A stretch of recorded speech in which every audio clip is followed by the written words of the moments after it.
तो चलिए सबसे फंडामेंटल मशीनरी से शुरुआत करते हैं। मतलब हमारी डेमोक्रेसी की नींव, यानी वोटिंग और इलेक्टोरल रोल्स। बिल्कुल, वहीं से शुरू करना लॉजिकल है। अगर मैं नॉर्मली सोचूं तो देश की वोटर लिस्ट मुझे एक ऐसी पुरानी फटी हुई फोन बुक जैसी लगती है जिसमें हजारों बल्कि करोड़ों पन्ने हैं।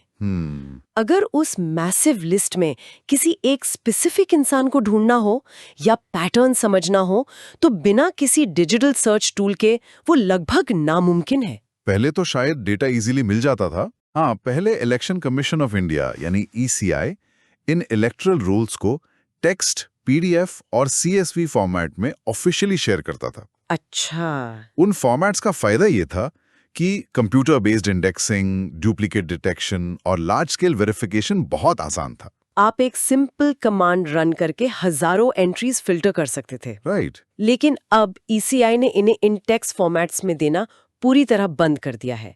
अब ऑफिशियली सिर्फ इमेज पीडीएफ मिलती है। Wait, image PDF? पर उसको तो डिजिटली Ctrl+F करके सर्च नहीं किया जा सकता। नहीं किया जा सकता। ये तो डेटा ट्रांसपेरेंसी के हिसाब से एक मैसिव बैकवर्ड स्टेप लग रहा है। अचानक मैनुअल ह्यूमन स्क्रूटनी पर वापस क्यों जाना पड़ा? इसके पीछे सबसे बड़ा रीजन डेटा प्राइवेसी था। ईसीआई को डर था कि इजीली सर्चेबल टेक्स्ट डेटा से फॉरेन इंटरफेरेंस, मिसयूज और लार्ज स्केल सिटीजन प्रोफाइलिंग हो सकती है। ओहो। इस शिफ्ट का legal turning point Kamal Nath v EC 2018 case था। 2018 में। हाँ, इस केस में सुप्रीम कोर्ट ने ईसीआई को टेक्स्ट रूल शेयर करने के लिए फोर्स करने से साफ मना कर दिया था। कोर्ट ने प्राइवेसी और ट्रांसपेरेंसी के बीच बैलेंस देखा। तो उसी जजमेंट से बदलाव आया। बिल्कुल, उसी जजमेंट के बाद 2018 ईसी ऑर्डर आया जिसमें मैंडेट किया गया कि वोटर आइडेंटिटी और प्रोफाइलिंग को रोकने के लिए स्ट्रिक्टली सिर्फ इमेज पीडीएफ ही प्रोवाइड की जाएंगी। ओके, लॉजिक तो समझ आ गया कि प्राइवेसी प्रोटेक्ट करनी है। लेकिन यहाँ एक प्रैक्टिकल प्रॉब्लम है। क्या? अगर ऑफिशियली सिर्फ इमेज पीडीएफ मिल रही हैं, तो पॉलिटिकल पार्टीज अपना काम कैसे कर रही हैं? उन्हें तो बूथ लेवल एनालिसिस करना होता है। वो लोग फिजिकली बैठकर करोड़ों नाम तो रीड नहीं कर रहे होंगे। क्या वो टेक का कोई दूसरा रास्ता निकालते हैं, जैसे ओसीआर? एग्जैक्टली। और यही डिटेल्स एग्जाम में अप्लाई करने के लिए क्रूशियल होती हैं। रूल प्राइवेसी के लिए बना, पर पॉलिटिकल पार्टीज एक वर्क अराउंड यूज करती हैं। अच्छा। वो अपने खुद के इमेंस एक्सपेंस पर ऑप्टिकल कैरेक्टर रिकॉग्निशन यानी ओसीआर वर्क अराउंड का यूज करती हैं। तो वो स्कैन करते हैं उसे? हाँ, वो इन हेवी इमेज पीडीएफ्स को स्पेशलाइज्ड सॉफ्टवेयर में फीड करते हैं जो इमेज को स्कैन करके वापस मशीन रीडेबल टेक्स्ट में कन्वर्ट कर देता है। सो बेसिकली रूल उन लोगों को रोकने के लिए बना जो स्मॉल स्केल पर है, पर जिसके पास मैसिव फंडिंग और टेक्निकल रिसोर्सेज है उसने टेक के जरिए रास्ता निकाल लिया। यही रियलिटी है। अब इस लिस्ट से जुड़ा एक और डाउट है मेरे दिमाग में। अगर इस ओसीआर सॉर्टिंग से या फिजिकल वेरिफिकेशन से पता चलता है कि लिस्ट में ऐसे लोग हैं जो अब इस दुनिया में नहीं है या फिर किसी दूसरी सिटी में शिफ्ट हो गए हैं, तो वो नाम हटेंगी कैसे? मतलब क्या मैं रैंडमली एक फॉर्म भर के अपने पड़ोसी का नाम लिस्ट से हटवा सकती हूँ? इसका मिसयूज कितना आसान है? मिसयूज रोकने के लिए ही एक स्ट्रिक्ट प्रोसीजरल आर्किटेक्चर बनाया गया है।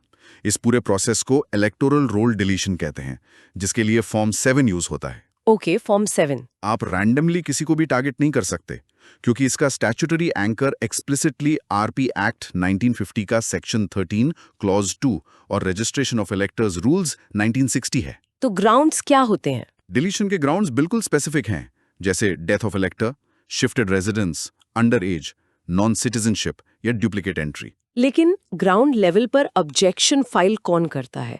क्या मैं सिर्फ अपने एरिया के लोगों पर ऑब्जेक्शन उठा सकती हूँ? पहले यही रूल था कि आप सिर्फ अपने एग्जैक्ट सेम बूथ के किसी वोटर पर ऑब्जेक्शन कर सकते थे। लेकिन 2022 में एक एक्सपैंडेड स्कोप इंट्रोड्यूस हुआ। अब एंटायर कंस्टिट्यूएंसी का कोई भी वोटर फॉर्मली ऑब्जेक्ट कर सकता है। बेतरद स्कोप कंस्टिट्यूएंसी लेवल तक एक्सपैंड कर दिया गया तो कोई पॉलिटिकली मोटिवेटेड इंसान हजारों फॉल्स ऑब्जेक्शंस फाइल कर देगा अपोनेंट वोटर्स को परेशान करने के लिए। बिल्कुल, और वहीं पर मैंडेटरी वेरिफिकेशन का ट्रिगर काम आता है। अच्छा। सिस्टम को ऐसे डिजाइन किया गया है कि अगर कोई एक applicant greater than 5 objections file करता है तो उस पर ऑटोमेटिक स्ट्रिक्ट वेरिफिकेशन ट्रिगर हो जाता है। ओह वाओ, 5 से ज्यादा होते ही? हाँ, इसके अलावा एक भारी डिटरेंस भी है। सेक्शन 32 के तहत अगर कोई फॉल्स क्लेम्स या मलिशियस ऑब्जेक्शंस करता है तो उसे अप टू 1 ईयर इम्प्रिजनमेंट या फाइन या दोनों हो सकते हैं। Make sense. जेल का डर मिसयूज को फिल्टर आउट कर देगा। तो जब एप्लीकेशन जेन्युइन होती है तो वेरीफाई कौन करता है? ग्राउंड लेवल पर BLO यानी बूथ लेवल ऑफिसर वेरिफिकेशन करता है, जिसमें फिजिकल होम विजिट शामिल है। उसके बाद ERO नोटिस इशू होता है और ऑफिशियल हियरिंग होती है। अब इस मैनुअल प्रोसेस को डिसाइसिवली एक अल्टीमेट शेप देने के लिए स्पेशल इंटेंसिव रिवीजन 2025, जिसे SIR 2025 कहा जा रहा है, लॉन्च किया गया है। SIR 2025। हाँ, ये पिछले 2 दशकों का सबसे बड़ा डॉक्यूमेंट बेस्ड प्योरिफिकेशन ड्राइव है। 2 दशकों का सबसे बड़ा। इस पर्टिकुलर ड्राइव में ऐसी क्या यूनिक चीज हो रही है जो नॉर्मल ईयरली रिवीजन में नहीं होते? SIR 2025 का मेन ऑब्जेक्टिव है करंट वोटर्स के डेटा को सीधे हिस्टोरिक 2024 रोल्स के ऑनलाइन डेटा के साथ वेरीफाई और लिंक करना। अच्छा, 2024 के डेटा से? हाँ, इस हिस्टोरिकल लिंकिंग से लॉन्ग टर्म सिटीजनशिप और एज डिसाइसिवली वेरीफाई की जा रही हैं, जो नॉर्मल ईयरली अपडेट में इतने मैक्रो स्केल पर पॉसिबल नहीं था। तो ये प्रोसेस काम कैसे करता है? इसका प्रोसेस फ्लो वर्टिकली इंटीग्रेटेड है, जिसमें ऊपर CEO, फिर DM और ग्राउंड पर BLO इन्वॉल्व होते हैं। एक BLO लगभग 1000 वोटर्स को इफेक्टिवली हैंडल करता है। 1000 वोटर्स, ये तो बहुत बड़ा नंबर है। बिल्कुल, और एक स्पेसिफिक कंप्लेंट पर वो अप टू 3 विजिट्स पर होम कर सकता है। इसमें पॉलिटिकल ओवरसाइट के लिए BLE यानी बूथ लेवल एजेंट का भी क्रिटिकल रोल होता है, जो रिकॉग्नाइज्ड पॉलिटिकल पार्टी रिप्रेजेंटेटिव होता है, ताकि प्रोसेस ट्रांसपेरेंट रहे। एग्जैक्टली। ये तो इलेक्टोरल डेमोग्राफी का एक मैसिव प्यूरिफिकेशन है। अब इलेक्टोरल डेमोग्राफी से थोड़ा जूम आउट करते हैं और टोटल नेशनल डेमोग्राफी पर आते हैं, यानी सेंसस। सेंसस। हम जानते हैं कि 1872 से लगातार सेंसस हो रहे हैं, तो इस upcoming 16th census of India 2026-27 में ऐसा क्या ग्राउंड ब्रेकिंग फीचर है जो इसे पिछले सारे सेंसस से अलग बनाता है? सबसे पहले इसका लीगल एंकर ध्यान में रखना जरूरी है, जो सेंसस एक्ट 1948 है और यूनियन लिस्ट एंट्री 69 है। राइट। इसकी टाइमलाइन कंप्लीटली 2 फेज में डिवाइडेड है। फेज 1 हाउस लिस्टिंग का होगा, जो अक्टूबर 1, 2026 से शुरू होने वाला है। और फेज 2? फेज 2 पॉपुलेशन एन्यूमरेशन होगा। ग्राउंड ब्रेकिंग ये इसलिए है क्योंकि ये लिटरली फर्स्ट डिजिटल सेंसस होगा। ये हिस्टोरिकल पेपर शेड्यूल्स को एक्सप्लिसिटली रिप्लेस कर देगा। फर्स्ट डिजिटल सेंसस मतलब पेपर लिस्ट्स पूरी तरह आउट? बिल्कुल आउट। पर लॉजिस्टिकली ये कैसे होगा? मुझे याद है पिछली बार शायद SCC 2011 के टाइम सरकार ने कुछ स्पेसिफिक टैबलेट्स बांटे थे। हाँ। क्या इस बार भी करोड़ों टैबलेट्स खरीदे जाएंगे? वो तो एक नाइटमेयर होगा। नहीं, और यही एक बहुत बड़ा शिफ्ट है जो स्टूडेंट्स को इजीली कंफ्यूज कर देता है। इस बार SCC 2011 की तरह स्पेसिफिक गवर्नमेंट टैबलेट्स मैंडेटेड नहीं है। तो फिर कैसे होगा? इन्यूमरेटर्स अब अपने पर्सनल स्मार्टफोन्स यूज करेंगे डिजिटल डेटा एंट्री के लिए। इससे स्पीड और लॉजिस्टिकल स्किल ड्रास्टिकली इंप्रूव हो जाएगा। Wow! BYOD bring your own device अब सेंसस में अप्लाई हो रहा है। और डेटा पॉइंट्स क्या-क्या कलेक्ट होंगे? इसमें डिजिटल फॉर्मेट के अलावा एक और हिस्टोरिक फर्स्ट है, कास्ट एन्यूमरेशन। इंडिपेंडेंस के बाद SC/ST के अलावा पहली बार बाकी कास्ट का भी डिटेल्ड एन्यूमरेशन इंक्लूड होगा। सच में ये तो बहुत बड़ा शिफ्ट है। हाँ, इसमें NPR लिंक्ड डिजिटल पोर्टल के जरिए सेल्फ एन्यूमरेशन का ऑप्शन भी होगा, ताकि जो सिटीजन्स खुद फॉर्म फिल करना चाहें वो इजीली कर सकें। और सबसे क्रिटिकल बात, इस 16th सेंसस के डेटा का सीधा डेलिमिटेशन इम्पैक्ट होगा, जो पोस्ट 2026 लोकसभा इलेक्टोरल सीट्स की बाउंड्रीज को परमानेंटली शेप करेगा। मैंने जियो टैगिंग के बारे में भी कुछ डिटेल्स देखी थी कि अब घरों को मैप करने का तरीका बदल जाएगा।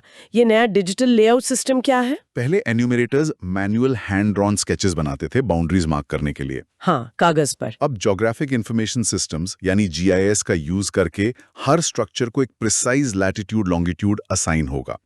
इसे डिजिटल लेआउट मैपिंग या DLM मैट्रिक्स कहते हैं। अच्छा। इस मैट्रिक्स में हर जियोटैग्ड स्ट्रक्चर को clearly residential, non residential, mixed use या लैंडमार्क में कैटेगराइज किया जाएगा, जिससे एक एग्जैक्ट डिजिटल ब्लूप्रिंट बन जाएगा। ये सब सुनने में इतना मैसिव और कॉम्प्लेक्स लगता है कि इसको चलाने वाली अथॉरिटी का सरदर्द कितना बड़ा होगा। हाँ, बिल्कुल।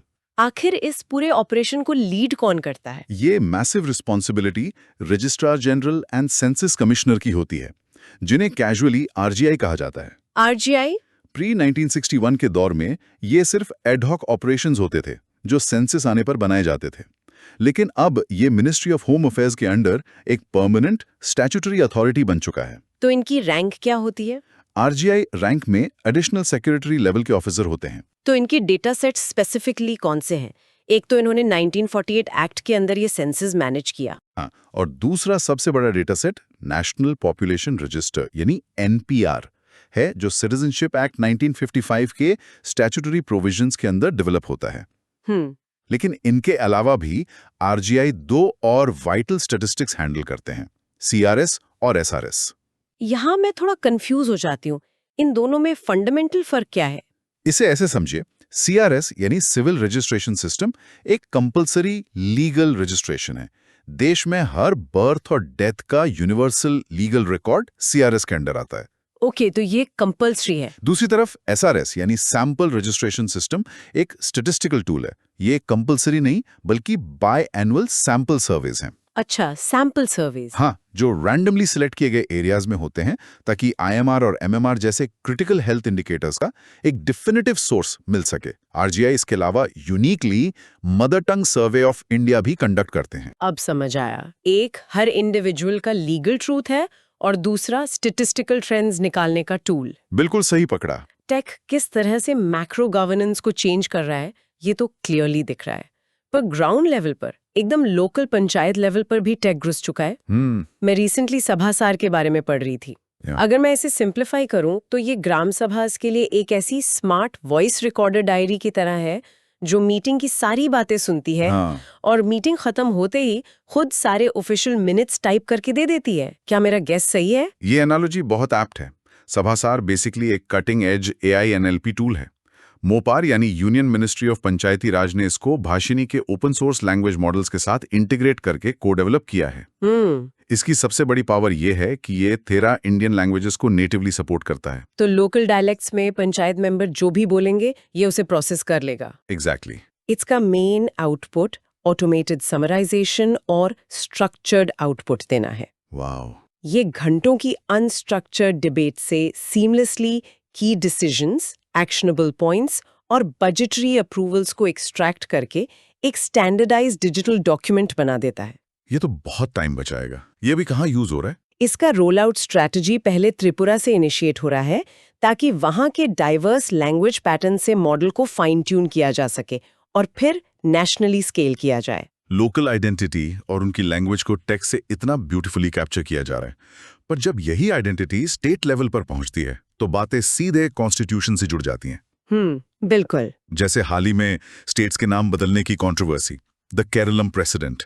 यहाँ मेरा एक वैलिड आर्ग्यूमेंट है। बताइए। चाहते हैं कि उनके स्टेट का नाम केरलम हो तो सेंटर को इसमें इतनी तकलीफ क्यों होती है?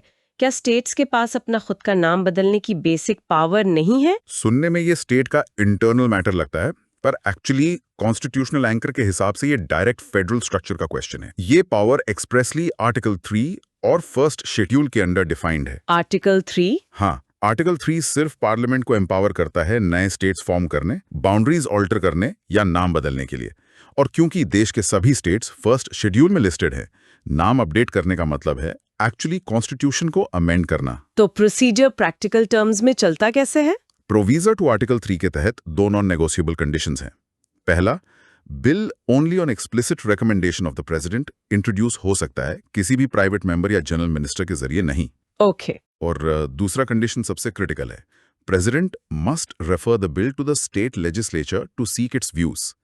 हालांकि उन व्यूज को मानना सेंटर के लिए बाइंडिंग नहीं है, पर रेफरेंस मैंडेटरी है। इसका मतलब ये इफेक्टिवली एक एग्जॉस्टिंग 6 स्टेप प्रोसीजर है। हाँ।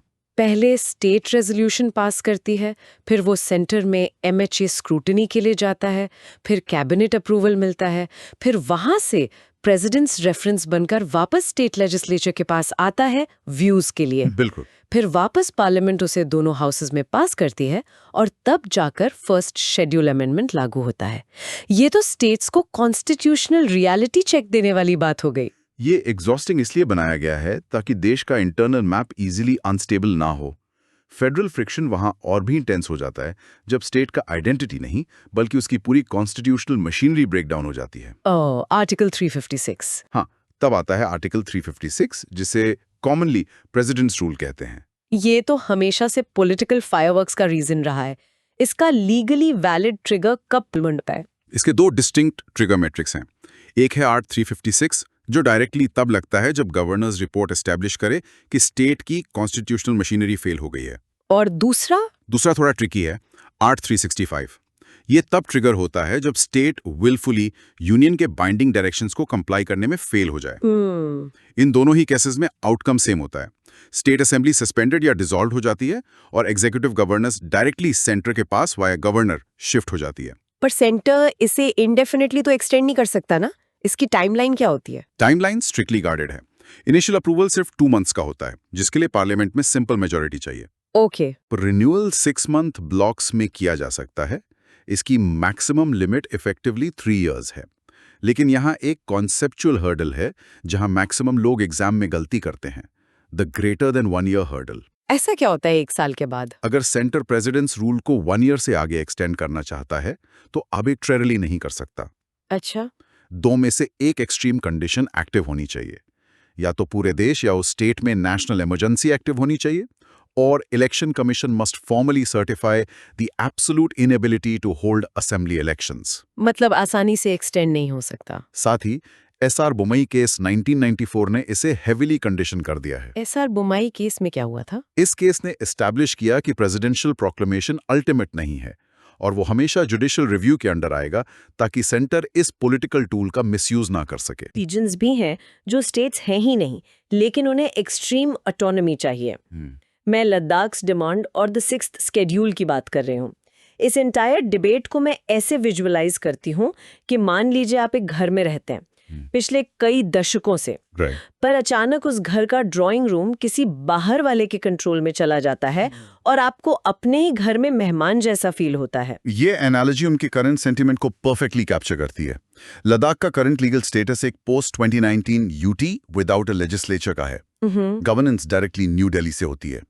इसीलिए वहां के लोगों की कोर डिमांड है फुल स्टेटहुड, ताकि उन्हें प्रॉपर डेमोक्रेटिक रिप्रेजेंटेशन मिले और एब्सोल्यूट रिसोर्स कंट्रोल मिले। तो वो 6th शेड्यूल की डिमांड क्यों कर रहे हैं? वो अपनी डिमांड्स को एक स्पेसिफिक कॉन्स्टिट्यूशनल एंकर यानी 6th शेड्यूल से बैक करते हैं।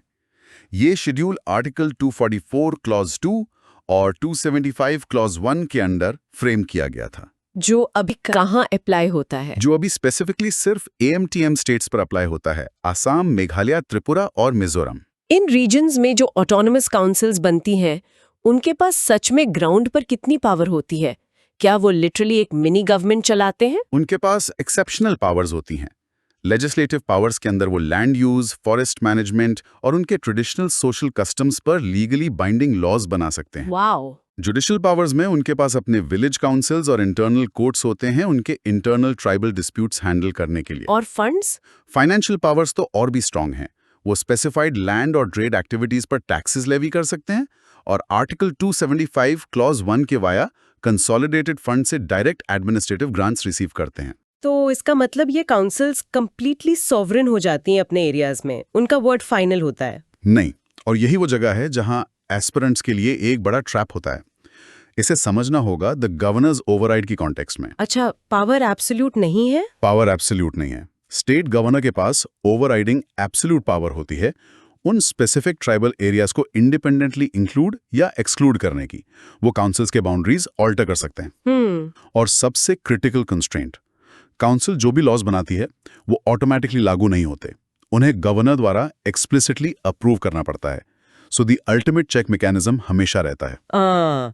द गवर्नर्स ओवरराइड मतलब सेंटर ने ऑटोनॉमी दी भी है और कंट्रोल का एक थ्रेड भी बनाए रखा है। बिल्कुल। चलिए, इंटरनल एडमिनिस्ट्रेशन और बॉर्डर्स से थोड़ा आगे बढ़ते हैं और एक्सटर्नल स्ट्रिक्टनेस की तरफ देखते हैं, नेशनल और मैरिटाइम सिक्योरिटी फ्रेमवर्क्स। एक इशू जिस पर हमेशा स्क्रूटनी रहती है वो है फॉरेन फंडिंग।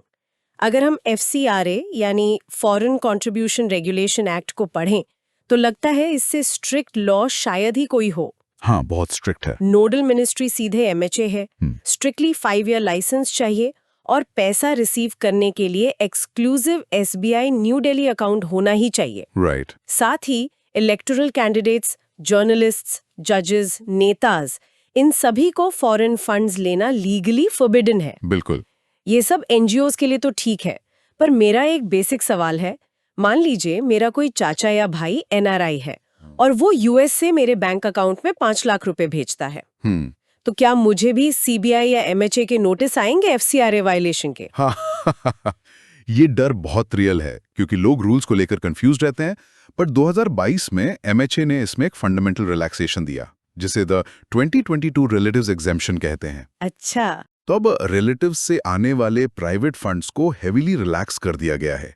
पहले बिना बताए मैक्सिमम लिमिट 1 लाख थी, उसे ड्रास्टिकली रेज करके 10 लाख कर दिया गया है। 10 लाख, ये तो बहुत सही है। हाँ, इंटीमेशन का टाइम भी 30 दिन से एक्सटेंड करके 90 डेज कर दिया गया है। और सबसे बड़ी रिलीफ की बात यह है कि अगर आप इंटीमेशन देना भूल जाते हैं तो ये अब क्रिमिनल ऑफेंस नहीं है। तो क्या है? इस पर सिर्फ एक 5% मॉनेटरी पेनल्टी लगती है, not criminal prosecution. That is a massive relief. नहीं तो हर एनआरआई रिलेटिव अपने फैमिली को फंड्स भेजते वक्त लीगल एडवाइसेस ले रहा होता। बिल्कुल। मैरिटाइम लॉज की तरफ बढ़ें तो दी एडमिरल्टी एक्ट 2017 की काफी बातें होती हैं। ऐसा क्या था इन पुराने कॉलोनियल एरा मैरिटाइम लॉज में जो एकदम नया एक्ट लाना पड़ा? पुराने 1881 और 1890 के कॉलोनियल लॉज आज के ग्लोबल ट्रेड डायनामिक्स को हैंडल नहीं कर पा रहे थे। नए एक्ट का प्राइमरी फंक्शन उन लॉज को कंप्लीटली मॉडर्न यूएनसीओस कन्वेंशंस के साथ अलाइन करना था। इसमें एक्सप्लिसिटली एक बड़ा जुरिस्डिक्शनल एक्सपेंशन किया है। पहले सिर्फ लेगेसी, मुंबई और मद्रास जुरिस्डिक्शंस के पास मैरिटाइम पावर्स थे। अच्छा। पर अब केरला, कर्नाटका, उड़ीसा, तेलंगाना और एपी हाईकोर्ट्स को भी डायरेक्टली ऐड कर दिया गया है मैरिटाइम डिस्प्यूट सुनने के लिए। इस एक्ट में मैं पढ़ रही थी, एक सेक 5 अरेस्ट ऑफ वेसल्स का प्रोविजन है। अरेस्ट ऑफ शिप्स मतलब पुलिस जाके किसी भारी शिप को हथकड़ी तो नहीं पहना सकती? हाँ नहीं। ये मैकेनिज्म काम कैसे करता है? अरेस्ट ऑफ वेसल्स बेसिकली एक जुडिशियल स्टेप है टू एक्टिवली सिक्योर कमर्शियल और legal claims before the ship leaves Indian waters. Sec 5 इसको अलाउ करता है। हाँ। और इसमें एक बड़ा एनवायरमेंटल इंक्लूजन है। अब ये एक्सप्लिसिटली एनवायरमेंटल डैमेज क्लेम्स को इंक्लूड करता है। मान लीजिए किसी फॉरेन शिप से इंडियन वाटर्स में ह्यूज ऑयल स्पिल हो जाता है, तो फिर क्या होगा? यहाँ 2 मैरिटाइम लीगल डॉक्ट्रिन्स पिक्चर में आती हैं, इन रेम और इन पर्सोनेम। ओके, ये टर्म्स थोड़े हैवी लग रहे हैं। इनका रियल वर्ल्ड एप्लीकेशन क्या है? बहुत सिंपल है। इन पर्सोनम का मतलब है जब लीगल एक्शन एक्सप्लिसिटली उस कॉर्पोरेट और इंडिविजुअल शिप ओनर के खिलाफ एग्जीक्यूट किया जाए। पर फॉरेन शिप्स के केस में ओनर शायद दुनिया के दूसरे कोने में हो और ट्रेस ही ना हो। एग्जैक्टली, वही इन रेम काम आता है। इसका मतलब है legal action is executed directly against the physical vessel itself. अच्छा। शिप ओनर मिले या ना मिले, शिप को तब तक रिलीज नहीं किया जाएगा जब तक एनवायरमेंटल डैमेज का फाइन रिकवर ना हो जाए। ब्रिलियंट। शिप को ही हॉस्टेज बना लो जब तक ओनर क्लेम पे ना करे। In rem. Got it. हाँ। अच्छा, नेशनल गाइडलाइंस की जब हम बात कर ही रहे हैं तो सिर्फ लॉज नहीं, प्रोटोकॉल्स भी मैटर करते हैं। बिल्कुल। जैसे protocol and guidelines, Vande Mataram, इसके तो इमोशनल और कॉन्स्टिट्यूशनल दोनों डायनामिक्स बहुत स्ट्रांग है। हाँ, और इसके स्ट्रिक्ट स्पेसिफिकेशंस को एक्यूरेटली याद रखना एग्जाम पॉइंट ऑफ व्यू से काफी रिवॉर्डिंग हो सकता है। एमएचए ने इसकी officially notified version requirements set की हैं। तो रिक्वायरमेंट्स क्या हैं? एक कॉमन मिसकंसेप्शन है कि वंदे मातरम केवल एक लाइन का मंत्रा है, पर लीगली 6 स्टैंजास गाने जरूरी हैं, ओरिजिनल बैंकिम चंद्र पोएम से। ओह, मुझे लगा सिर्फ एक स्टैंजा होता है। नहीं, इसकी prescribed duration exactly 3 minutes 10 second set की गई है। इसके अलावा इसके मैंडेटरी ओकेजन्स क्लियरली डिफाइंड है, जैसे सिविल इन्वेस्टिचर्स, प्रेसिडेंट्स फॉर्मल अराइवल और डिपार्चर, गवर्नर स्टेट फंक्शंस और स्कूल मॉर्निंग असेंबलीज। और इसका जो रेंडिशन प्रोटोकॉल है वो भी एक्सट्रीम मिलिट्री प्रिसिजन वाला है ना? एग्जैक्ट प्रिसिजन चाहिए। Audience must definitively stand. इसको कैजुअली शुरू नहीं किया जा सकता। स्ट्रिक्टली उसे मृदंग या ट्रम्पेट के स्पेसिफिक ड्रम रोल से प्रोसीड करना होता है, जिसमें ऑफिशियली 7 प्रेपरेटरी स्टेप्स मैप्ड हैं। पर एग्जाम का सबसे ट्रिकी एरिया होता है एक्सेप्शन। इस प्रोटोकॉल में एक एक्सप्लिसिट एक्सेप्शन डीपली एम्बेडेड है। कहाँ पर छूट दी गई है? एक्सेप्शन ये है कि जब Vande Mataram actively cinema halls में एज पार्ट ऑफ फिल्म्स और ब्रॉडकास्टेड न्यूज रील्स प्ले होता है तो वहां रूटीन स्पेक्टेटर्स के स्टैंड होना लीगली नॉट मैंडेटरी है। सच में? हाँ, एग्जामिनर्स अक्सर ऐसी डिटेल्स को मैनिपुलेट करके कैंडिडेट्स को कंफ्यूज करते हैं। ये तो पक्का एमसीक्यू में फंसाने वाला डिटेल है। नेशनल रेगुलेशंस, प्रोटोकॉल्स और आइडेंटिटी से निकलकर अगर हम लास्ट में थोड़ा ग्लोबली देखें, ऐसे इंस्टीट्यूशंस जो दुनिया भर में इन्हीं डेमोक्रेटिक वैल्यूज को मेजर या प्रमोट करते हैं, उसमें इंटरनेशनल आइडिया का नाम काफी हाईलाइट होता है। बिल्कुल। इंटरनेशनल आइडिया एक ऐसी इंटरनेशनल इंटरगवर्नमेंटल ऑर्गेनाइजेशन है जिसकी कंप्लीटली यूनिक स्टैंडिंग है। इसकी एस्टैब्लिशमेंट 1995 में हुई थी और हेडक्वार्टर्स हिस्टोरिकली स्टॉकहोम, स्वीडन में है। ओके। इसका sole dedication exclusively to strengthening global democratic institutions है। इनका प्राइमरी काम डेमोक्रेसी बिल्डिंग के अराउंड नॉलेज स्प्रेड करना है। तो इसमें जनरली यूएस, यूके या वेस्टर्न पावर्स ही डोमिनेट करते होंगे। कितने मेंबर्स हैं इसमें और क्या इंडिया इसका मेंबर है? यहाँ आपका अजम्पशन टोटली गलत साबित होता है। इसमें प्योरली 35 मेंबर कंट्रीज हैं और हाँ, इंडिया इसका एक फाउंडिंग मेंबर है। Wow, founding member. उनकी एक्सपर्टीज इतनी क्रेडिबल है कि 2003 से इस ऑर्गेनाइजेशन के पास actively UN general assembly observer status भी है। वो freely knowledge production, capacity building और टेक्निकल असिस्टेंस पर काम करते हैं। लेकिन इस पूरे सेटअप का सबसे बड़ा सरप्राइजिंग कैच ये है, क्या the US and Japan are only observers. वो इस वाइटल डेमोक्रेसी बिल्डिंग ऑर्गेनाइजेशन के फुल मेंबर स्टेट्स नहीं हैं। Wait, really? जो कंट्रीज वर्चुअली खुद को ग्लोबल डेमोक्रेटिक लीडर्स प्रोजेक्ट करती हैं, वो इस प्लेटफॉर्म पे टेक्निकली सिर्फ ऑब्जर्वर्स हैं। हाँ, ये एक बड़ा आयरनी चेक है। खैर, इस डीप एनालिटिकल कॉन्वर्सेशन से ये तो क्लियर हो गया कि चाहे बात 7 डिलीशन की हो, डीएलएम मैट्रिक्स की हो या 6th शेड्यूल में गवर्नर्स ओवरराइड की, पॉलिसी और गवर्नेंस सिर्फ इंटेंशन से नहीं बल्कि स्ट्रिक्ट लीगल मैकेनिक्स से चलती हैं। एग्जैक्टली और उन मैकेनिक्स के एक्सेप्शंस और प्रोसीजरल कंस्ट्रेंट्स ही सिविल सर्विसेज एग्जाम का सबसे बड़ा टेस्टिंग ग्राउंड होते हैं। तो उसी द लायन कैपिटल वाली मिसिंग पीस से ही बात शुरू करते हैं।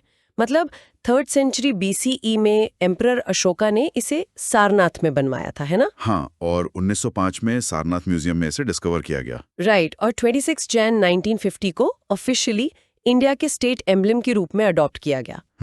विजुअली देखें तो इसमें 4 एशियाटिक लायंस हैं, लेकिन सामने से 3 ही दिखते हैं। बिल्कुल, और उसके नीचे एबेकस फ्रीज है। हाँ, जिसमें लेफ्ट में हॉर्स है, राइट में बुल है और साथ में एलिफेंट और लायन भी बने हुए हैं। और इन्हें धर्मा चक्रास अलग करते हैं। एग्जैक्टली। और सबसे नीचे देवनागरी स्क्रिप्ट में सत्यमेव जयते लिखा है।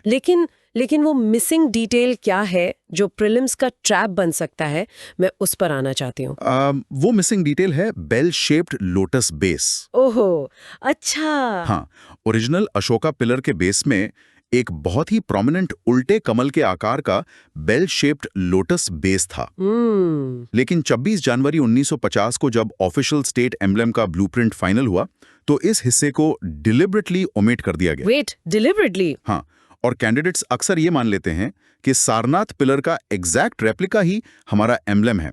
यूपीएससी यहीं पर ट्रैप सेट करता है। ये तो एक तरह से फोटो क्रॉप करने वाली बात हो गई। मतलब जैसे हम अपनी प्रोफाइल पिक्चर को क्रॉप करके सिर्फ उस हिस्से को हाईलाइट करते हैं जो हम दुनिया को दिखाना चाहते हैं। लेकिन ये ओमिशन डिलिबरेट क्यों था? इसके पीछे का इंटेंट बहुत क्लियर था। न्यूली इंडिपेंडेंट इंडिया का फोकस उन 4 लायंस पर था जो पावर, करेज और कॉन्फिडेंस को सिंबलाइज करते हैं। राइट। और उस धर्मा चक्रा पर था जो राइचियसनेस को दर्शाता है। लोटस बेस का ओमिशन बेसिकली एक एस्थेटिक और आइडियोलॉजिकल चॉइस थी। अच्छा, ताकि एम्बलम ज्यादा कॉम्पैक्ट और मॉडर्न दिखे। एग्जैक्टली, मॉडर्न और रिपब्लिकन दिखे, ना कि किसी पुरानी इंपीरियल मोनार्की का सीधा रिफ्लेक्शन लगे। I see. That deliberate omission shows how much power lies in what the state chooses to display. और जब स्टेट की पावर की बात आती है तो नेचुरली ध्यान उन इंस्टीट्यूशंस पर जाता है जो इस पावर को वील्ड करते हैं। बिल्कुल, एग्जीक्यूटिव और जुडिशरी। हाँ, office of the vice president के कॉन्स्टिट्यूशनल प्रोविजंस को अगर हम देखें तो आर्टिकल 63 से वीपी का ऑफिस एस्टैब्लिश होता है। लेकिन कैंडिडेट के लिए सबसे बड़ा हर्डल आर्टिकल नंबर्स याद रखना नहीं है, बल्कि वीपी के इलेक्शन का मैकेनिज्म समझना है। एग्जैक्टली। वाइस प्रेसिडेंट के इलेक्टोरल कॉलेज का स्ट्रक्चर प्रेसिडेंट के इलेक्टोरल कॉलेज से बिल्कुल अलग होता है। हाँ, ये बहुत कंफ्यूजन क्रिएट करता है ना? वीपी के इलेक्शन में सिर्फ लोकसभा और राज्यसभा के एमपीज हिस्सा लेते हैं। इसमें इलेक्टेड और नॉमिनेटेड दोनों तरह के एमपीज होते हैं। राइट। लेकिन जो सबसे बड़ा एक्सक्लूजन है वो है स्टेट लेजिस्लेचर्स। स्टेट असेंबलीज के एमएलएज का वाइस प्रेसिडेंट के इलेक्शन में कोई रोल नहीं होता। यहीं पर कंफ्यूजन है। प्रेसिडेंट के इलेक्शन में तो देश भर के स्टेट लेजिस्लेटर्स वोट करते हैं। फिर वाइस प्रेसिडेंट के इलेक्शन में ये एक्सक्लूजन क्यों रखा गया? मतलब लॉजिक क्या है? इस एक्सक्लूजन का कारण वीपी के ऑफिस के कोर फंक्शन में छिपा है। आर्टिकल 64 के तहत वाइस प्रेसिडेंट राज्यसभा के एक्स ऑफिशियो चेयरमैन होते हैं। ओके। यानी उनका मुख्य काम पार्लियामेंट के एक हाउस को प्रिसाइड करना है। उनका रोल मुख्य रूप से सेंटर तक सीमित है। अच्छा, और प्रेसिडेंट पूरे देश के हेड ऑफ स्टेट है? एग्जैक्टली। इसलिए प्रेसिडेंट के चुनाव में स्टेट्स की आवाज शामिल होना कॉन्स्टिट्यूशनल नेसेसिटी है। वीपी के मामले में कॉन्स्टिट्यूशन मेकर्स ने तय किया कि चूंकि उनका प्राइमरी रोल पार्लियामेंट में है, तो सिर्फ पार्लियामेंट के मेंबर्स का वोट ही काफी है। Function dictates the selection process. समझ गई? और रेजिग्नेशन के प्रोटोकॉल में भी एक बहुत इंटरेस्टिंग डिटेल है, मैंने पढ़ा। हाँ, आर्टिकल 67A वाला। हाँ, आर्टिकल 67A के तहत वीपी अपना रेजिग्नेशन डायरेक्टली प्रेसिडेंट को देते हैं, और सबसे खास बात, ये रेजिग्नेशन लेटर हैंड ओवर करती इंस्टेंटली इफेक्टिव हो जाता है। बिल्कुल, कोई वेटिंग पीरियड या एक्सेप्टेंस प्रोसेस नहीं होता। तो ये तो हुई एग्जीक्यूटिव की बात। अगर एग्जीक्यूटिव के पास पावर है, तो उस पावर पर चेक कौन रखता है? जुडिशरी। राइट। और जुडिशरी के पीक पर है chief justice of India. Article 124(1) और 124(2) इनके अपॉइंटमेंट को गवर्न करते हैं। लेकिन अपॉइंटमेंट का जो एक्चुअल वर्क फ्लो है, जिसे 1999 मेमोरेंडम ऑफ प्रोसीजर डिफाइन करता है, वो काफी लेयर्ड है ना? बहुत लेयर्ड है। इस वर्कफ्लो की पाइपलाइन बहुत स्पेसिफिक है। आउटगोइंग सीजीआई सबसे पहले रिकमेंडेशन देते हैं। वो रिकमेंडेशन यूनियन लॉ मिनिस्टर के पास जाती है, फिर प्राइम मिनिस्टर, और आखिर में प्रेसिडेंट ऑफ इंडिया उसे अप्रूव करके वारंट इशू करते हैं। बिल्कुल। और इस पूरी पाइपलाइन को जो प्रिंसिपल बांध कर रखता है, वो है स्ट्रिक्ट सीनियोरिटी प्रिंसिपल। हाँ, स्ट्रिक्ट सीनियोरिटी प्रिंसिपल का मतलब है कि आउटगोइंग सीजेआई अपनी मर्जी से किसी जूनियर जज को रेकमेंड नहीं कर सकते। राइट। उन्हें स्ट्रिक्टली सीनियर मोस्ट जज का नाम ही आगे बढ़ाना होता है। ये मैकेनिज्म जुडिशरी को एग्जीक्यूटिव इंटरफेरेंस से पूरी तरह इंसुलेट कर देता है। एग्जैक्टली। और एक बार सीजीआई की अपॉइंटमेंट हो जाए, तो उनके पास 3 बहुत ही डिस्टिंक्ट रोल्स आते हैं। कौन से 3? हेड ऑफ कोलिजियम के तौर पर वो हाई कोर्ट्स और सुप्रीम कोर्ट की नियुक्तियों को मैनेज करते हैं। कॉन्स्टिट्यूशनल सेंटिनल के तौर पर वो फंडामेंटल राइट्स से जुड़े क्रिटिकल केसेस को लीड करते हैं। और तीसरा रोल है मास्टर ऑफ रोस्टर।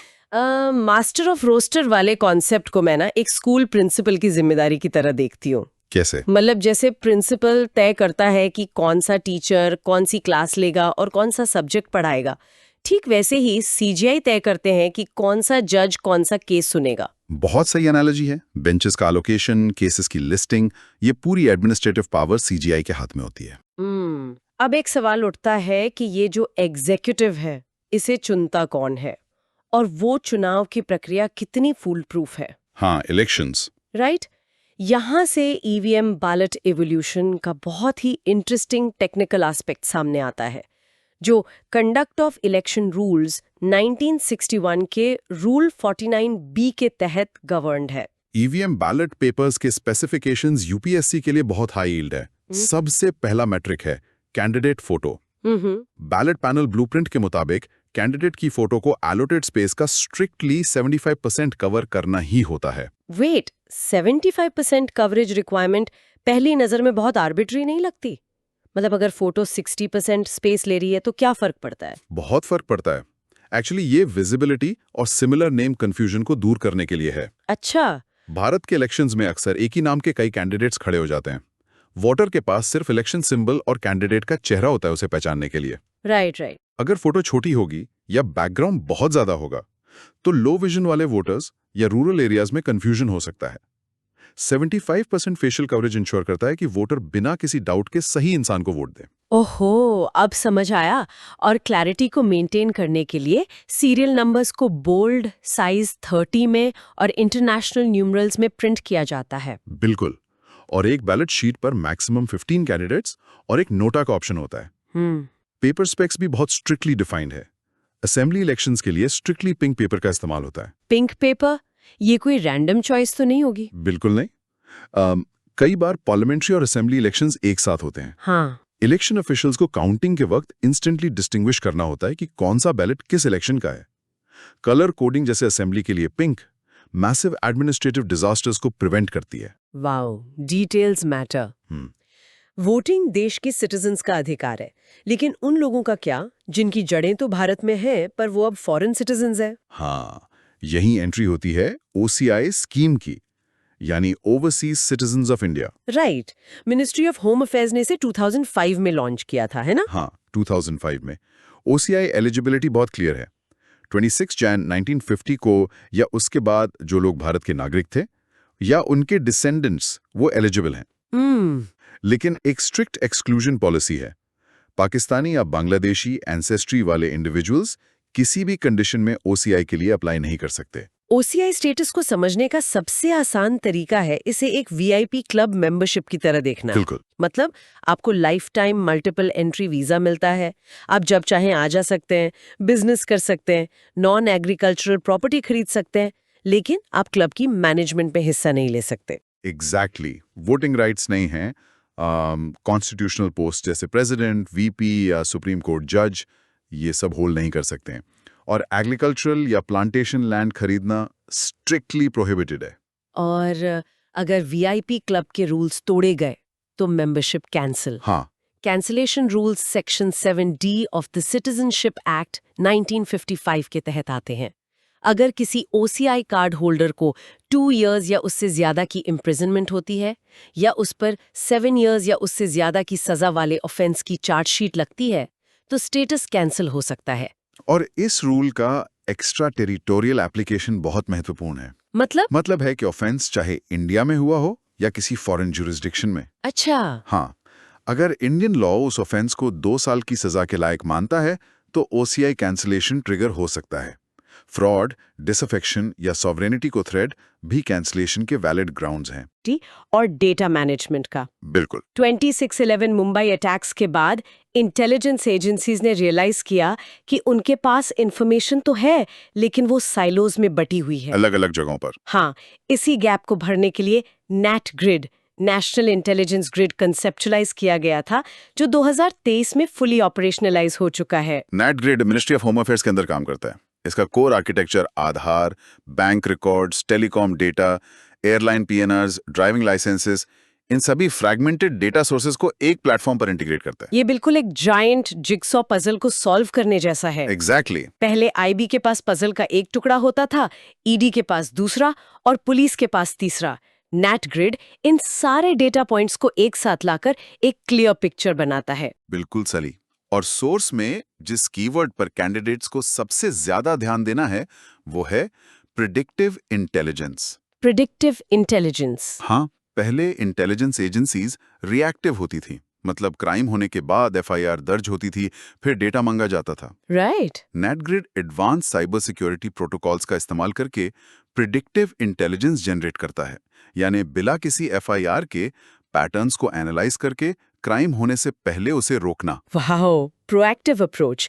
सिक्योरिटी के स्टैंडर्ड्स के साथ साथ इंडस्ट्रियल और सर्विस सेक्टर्स में भी स्टैंडर्ड्स तय करना इक्वली इंपॉर्टेंट है। क्वालिटी काउंसिल ऑफ इंडिया यानी QCI इसी पर काम करता है। हाँ। 1996 में एस्टैब्लिश हुआ QCI सोसाइटीज रजिस्ट्रेशन एक्ट 1860 के तहत ऑपरेट करता है। और QCI का स्ट्रक्चर UPSC प्रीलिम्स के लिए बहुत इंपॉर्टेंट है क्योंकि ये एक autonomous non profit PPP model है, पब्लिक प्राइवेट पार्टनरशिप। और इस PPP मॉडल का लॉजिक बहुत सॉलिड है। मतलब मान लीजिए इंडिया को मेडिकल डिवाइसेस या इलेक्ट्रॉनिक्स का एक्सपोर्ट बढ़ाना है। राइट।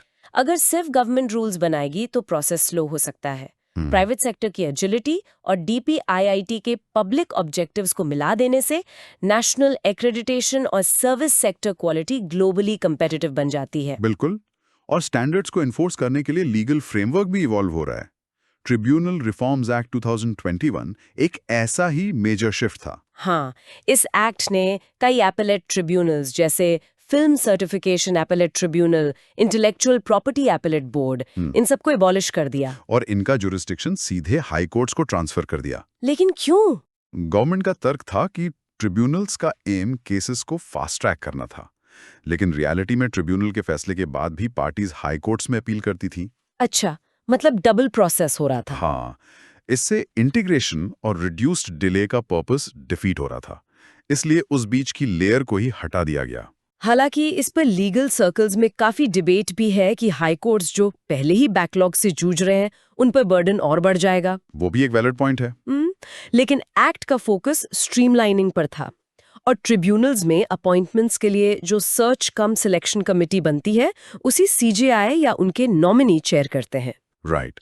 अपॉइंटमेंट्स के कॉन्टेक्स्ट में कैंडिडेट्स को एक स्ट्रिक्ट मिनिमम एज रिक्वायरमेंट बिल्कुल नहीं भूलनी चाहिए। क्या है वो?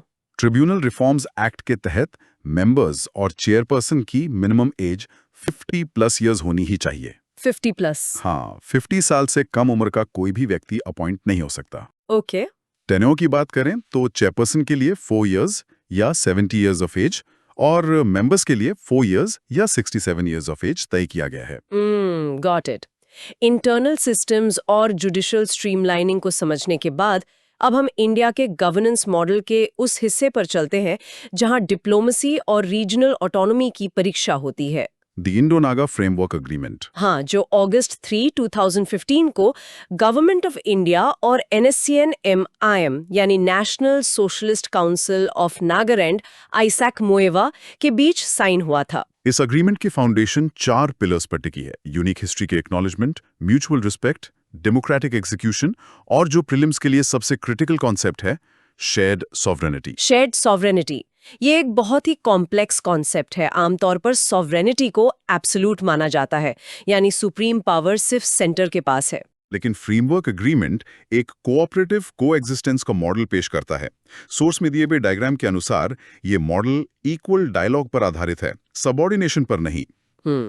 इसका मतलब है कि सेंटर और स्टेट के बीच एक हायरार्की या ऊपर नीचे का रिश्ता नहीं है, बल्कि एक म्यूचुअल पार्टनरशिप है जहां दोनों एंटिटीज एक दूसरे के राइट्स का सम्मान करती हैं। और इसी शेयर्ड सॉवरेनिटी को प्रैक्टिकल ग्राउंड पर इम्प्लीमेंट करने के लिए FNTA का स्ट्रक्चर प्रपोज किया गया, frontier Nagaland territorial authority. Right. Jurisdiction के हिसाब से इसमें मॉन, लोंगलेंग, टुएनसांग, कीफीरे, शामाटोर और नोकलाक जैसे पूर्वी जिले आते हैं। और FNTA में 3 निगोशिएटिंग एक्टर्स हैं, government of India, government of Nagaland और ENPO यानी ईस्टर्न नागालैंड पीपल्स ऑर्गेनाइजेशन, जो 8 नागा ट्राइब्स को रिप्रेजेंट करता है। FNTA को समझने के लिए एक एनालॉजी इस्तेमाल करते हैं। इमेजिन कीजिए एक बहुत बड़ी मल्टीनेशनल कंपनी है। ओके। उस कंपनी के अंदर एक हाईली स्पेशलाइज्ड इंडिपेंडेंट डिपार्टमेंट बना दिया गया है। FNTA उसी डिपार्टमेंट की तरह है। इसे 46 सब्जेक्ट्स का डेवोल्यूशन दिया गया है, यानी ये अपने इलाके के 46 अहम मुद्दों पर खुद फैसले ले सकता है। बिल्कुल। इसके पास एक मिनी सेक्रेटेरिएट होगा जिसे एडिशनल चीफ सेक्रेटरी हेड करेंगे और फाइनेंशियल ऑटोनॉमी के लिए फिक्स्ड एनुअल सेंट्रल एलोकेशन मिलेगा। लेकिन सबसे अहम कॉन्स्टिट्यूशनल सेफगार्ड जो यूपीएससी कैंडिडेट्स को याद रखना है वह है article 371A। Right. Article 371A Naga customary laws, religious practices और लैंड ओनरशिप को प्रोटेक्ट करता है। FNTA के इतने बड़े एडमिनिस्ट्रेटिव डिवोल्यूशन के बावजूद ये स्ट्रक्चर आर्टिकल 371A को किसी भी तरह से डाइल्यूट या कमजोर नहीं करता। ये प्रोटेक्शन इंटैक्ट रहती है। रीजनल पीस के बाद इंटरनेशनल डिप्लोमेसी में भी एक बहुत ही इंटरेस्टिंग डेवलपमेंट है जो प्रीलिम्स में आ सकती है, the speaker of the Knesset medal. ये इजराइल का हाईएस्ट पार्लियामेंट्री डिस्टिंक्शन है। कैंडिडेट्स को ध्यान देना चाहिए कि ये कोई एग्जीक्यूटिव अवार्ड नहीं है जो वहां के प्राइम मिनिस्टर ने दिया हो। ये पार्लियामेंट्री अवार्ड है जिसे किनेसेट स्पीकर अमीर ओहाना ने PM मोदी को कन्फर किया। अच्छा। ये एक्सेप्शनल स्ट्रेटेजिक, सिक्योरिटी और कल्चरल कोऑपरेशन का रिकॉग्निशन है। इस बहाने द किनेसेट के स्ट्रक्चर को समझना भी रेलेवेंस रखता है। इजराइल की पार्लियामेंट यूनिकैमरल है, मतलब वहां लोकसभा और राज्यसभा जैसे 2 हाउसेज नहीं है, सिर्फ एक सुप्रीम लॉ मेकिंग बॉडी है। और इसका टर्म 4 इयर्स का होता है। राइट। भारत के first past the post system के उलट किनेसेट का electoral system proportional representation based on party list पर काम करता है। ये कैसे काम करता है? इस मैकेनिज्म में लोगों के वोट सीधे कैंडिडेट्स को नहीं बल्कि पार्टीज को जाते हैं और वोट परसेंटेज के हिसाब से पार्लियामेंट में सीट्स एलोकेट होती हैं। इसी प्रोपोर्शनल रिप्रेजेंटेशन की वजह से इजराइल में किसी एक पार्टी का एब्सोल्यूट मेजॉरिटी लाना बेहद मुश्किल होता है, जो अक्सर कोalition गवर्नमेंट्स को जन्म देता है। आई सी। गवर्नेंस का फाउंडेशनल पिलर सिक्योरिटी ही होता है। बिल्कुल, बिना फाउंडेशन के बाकी सब यूजलेस है। इसको एक एनालॉजी से समझते हैं। जैसे किसी घर को सिक्योर करने के लिए आउटर वॉल्स, लॉक्स और अलार्म्स होते हैं, वैसे ही देश के लिए एक मल्टी लेयर्ड सिक्योरिटी आर्किटेक्चर होता है। सही एनालॉजी है। तो इस आउटर वॉल का मेन आर्किटेक्ट है NSCS यानी नेशनल सिक्योरिटी काउंसिल सेक्रेटेरिएट। इसका ओरिजिन लेट 1990s में पोस्ट कारगिल फेज में हुआ था। हाँ, बट मेरा एक सवाल है, कारगिल के बाद ही अचानक इस सेंट्रलाइज्ड सेक्रेटेरिएट की इतनी बड़ी जरूरत क्यों महसूस हुई? इंटेलिजेंस एजेंसीज तो पहले से थी हमारे पास। देखिए एजेंसीज थीं, पर उनके बीच में साइलोज थे। एक lack of real time coordination था। कारगिल वॉर ने इसी स्ट्रेटेजिक गैप को एक्सपोज किया था। ओह वाओ, तो बेसिकली सब अलग-अलग दिशा में काम कर रहे थे। एग्जैक्टली। NSCS को इसीलिए बनाया गया ताकि मल्टीपल इंटेलिजेंस इनपुट्स को एक ही जगह सिंथेसाइज किया जा सके, और इसकी हायरार्की भी इसी कोऑर्डिनेशन को एनफोर्स करने के लिए डिजाइन हुई है। राइट। इसके टॉप पर NSA होते हैं, यानी नेशनल सिक्योरिटी एडवाइजर। हाँ, और यहाँ एक डिटेल है जहाँ ट्रैप बन सकता है। NSA is actually the secretary of NSC, और उनके पास कैबिनेट रैंक होता है। कैबिनेट रैंक मतलब उनके पास डायरेक्ट इंटर मिनिस्ट्रियल पावर होती है। बिल्कुल। बिना क्लाउड के अलग अलग मिनिस्ट्रीज को कोऑर्डिनेट करना इम्पॉसिबल है। फिर इनके नीचे ANSA आते हैं, और उनके बाद 3 डेप्यूटी NSAs होते हैं। ओके, स्ट्रक्चर तो क्लियर है, लेकिन इस रिवीजन डेक में 2 स्पेशलाइज्ड रोल्स पर बहुत जोर दिया गया है। एक है NMSC यानी नेशनल मैरिटाइम सिक्योरिटी कोऑर्डिनेटर, और दूसरे हैं मिलिट्री एडवाइजर। राइट। तो क्या NMSC का रोल प्योरली कोस्ट गार्ड को डायरेक्ट करना है? डायरेक्ट करना नहीं, उनका काम कोस्टल स्टेट्स और बाकी सिक्योरिटी ग्रिड के साथ लिएजॉन करवाना है। और मिलिट्री एडवाइजर का रोल तो और भी स्पेसिफिक है। वो क्या करते हैं एग्जैक्टली? वो मिनिस्ट्री ऑफ डिफेंस में टेक इंडक्शन को कोऑर्डिनेट करते हैं। NSCS सिर्फ एडवाइज नहीं करती, वो नेशनल सिक्योरिटी स्ट्रेटेजी ड्राफ्ट करने में direct policy making role play करती है। Make sense. और इसी स्ट्रैटेजी का एक कोर पार्ट इंटरनल सिक्योरिटी भी है। जैसे अभी थोड़ी देर पहले हमने DGMS की बात की थी, directorate general of mine safety. हाँ, जिसका एस्टैब्लिशमेंट 1902 में हुआ था, और हेड क्यू धनबाद में है। राइट। तो एक एस्पिरेंट सोच सकता है, वेट, DGMS को हम स्ट्रैटेजिक एंड सिक्योरिटी बॉडीज में क्यों देख रहे हैं? क्योंकि देखिए, DGMS का core mandate the mines act 1952 के अंडर ऑक्यूपेशनल हैजर्ड सेफ्टी है। राइट। अगर एक्सीडेंट्स होंगे या ऑक्यूपेशनल हेल्थ डिजीजेस प्रिवेंट नहीं होंगे, तो क्रिटिकल रिसोर्सेज की सप्लाई चेन टूट जाएगी। देश की internal economic security directly labour safety पर आके टिकती है। सही बात है। सप्लाई चेन और फिजिकल एसेट्स एक्चुअली इंटरकनेक्टेड है। और जब ग्राउंड पर क्रिटिकल इंफ्रास्ट्रक्चर की प्रोटेक्शन की बात आती है, तो CISF का नाम सबसे पहले आता है। बिल्कुल। सेंट्रल इंडस्ट्रियल सिक्योरिटी फोर्स, इनका एस्टैब्लिशमेंट 1969 में हुआ था, और बाद में CISF एक्ट 1983 के अंडर इन्हें आर्म्ड फोर्स का स्टेटस मिला। पर जो चीज एग्जाम के लिए मोस्ट इंपॉर्टेंट है, वो है the 2024-25 update. Oh yes, the सीपोर्ट्स update. Right. Deck कहता है कि अब CISF को रिकग्नाइज्ड सिक्योरिटी ऑर्गेनाइजेशन यानी RSO बना दिया गया है फॉर ऑल सीपोर्ट्स। पर मेरा एक फॉलो अप है। बोलिए। सीपोर्ट्स तो पहले भी सिक्योर थे, वहां DG शिपिंग के अंडर अलग अलग प्राइवेट एजेंसीज काम कर रही थीं। तो इस मैसिव ओवरहॉल का एग्जैक्टली रीजन क्या था? रीजन है स्टैंडर्डाइजेशन और द ब्लू इकोनॉमी। जब अलग अलग पोर्ट्स पर अलग प्राइवेट एजेंसीज होती हैं, तो standard operating procedures completely fragmented हो जाते हैं। राइट, सब अपने हिसाब से काम कर रहे थे। एग्जैक्टली। स्मगलिंग या सैबोटाज जैसी थ्रेट्स को रोकने के लिए एक यूनिफाइड कमांड स्ट्रक्चर चाहिए। CISF के पास स्पेशलाइज्ड विंग्स हैं, जैसे इंडस्ट्रियल फायर सर्विसेज और डिजास्टर रिस्पांस। ओह, तो वो सिर्फ गार्ड ड्यूटी नहीं करते? बिल्कुल नहीं। जब CISF as an RSO port take over करती है, तो वो एक कॉम्प्रिहेंसिव थ्रेट रिस्पांस सिस्टम ले आती है। अमेजिंग। तो इंफ्रास्ट्रक्चर सिक्योर हो गया। पर जब हम बॉर्डर स्टेट्स की तरफ देखते हैं, स्पेशली इलीगल इमिग्रेशन के कॉन्टेक्स्ट में, तो गवर्नेंस काफी कॉम्प्लेक्स हो जाती है। हाँ, वहाँ डायनामिक्स कंप्लीटली अलग हैं। डेक असम में ऑपरेट करने वाले फॉरेनर्स ट्रिब्यूनल्स को हाईलाइट करता है। ये यूनिक क्वाजी जुडिशियल बॉडीज हैं, और यहाँ एक मेजर लेजिस्लेटिव शिफ्ट हुआ है। राइट। पहले ये 1964 ऑर्डर के अंडर चलते थे, जो द फॉरेनर्स एक्ट 1946 से डिराइव होता था।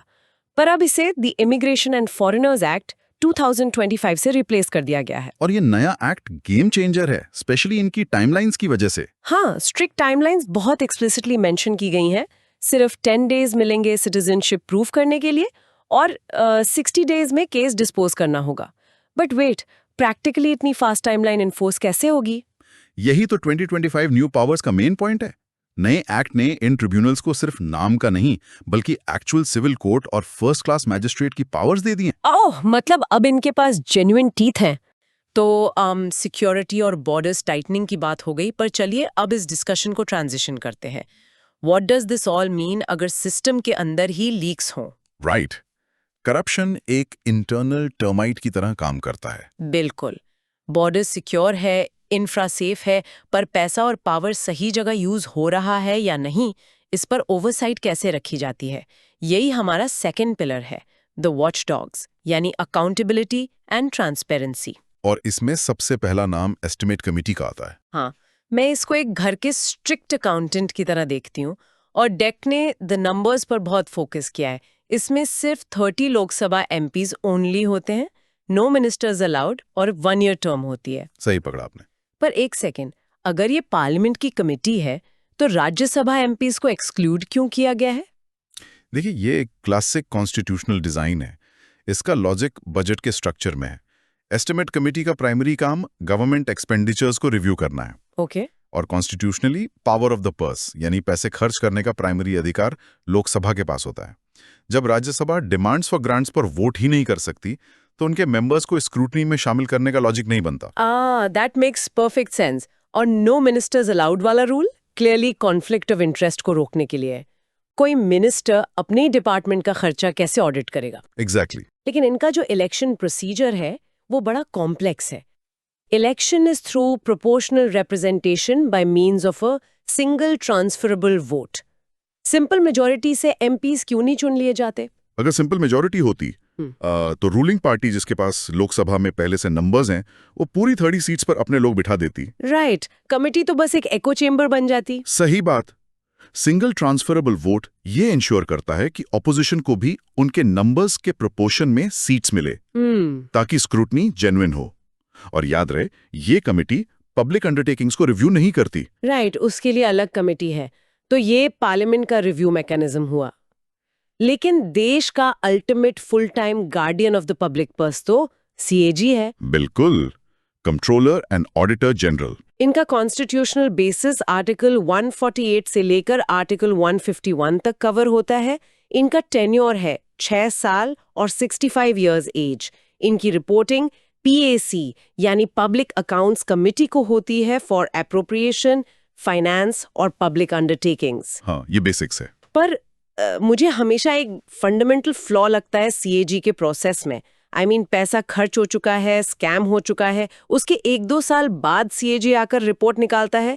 It's basically a postmortem. ये क्रिटिसिज्म बहुत कॉमन है और इसी पोस्टमार्टम इमेज को चेंज करने के लिए द 2026 रिफॉर्म लाया जा रहा है।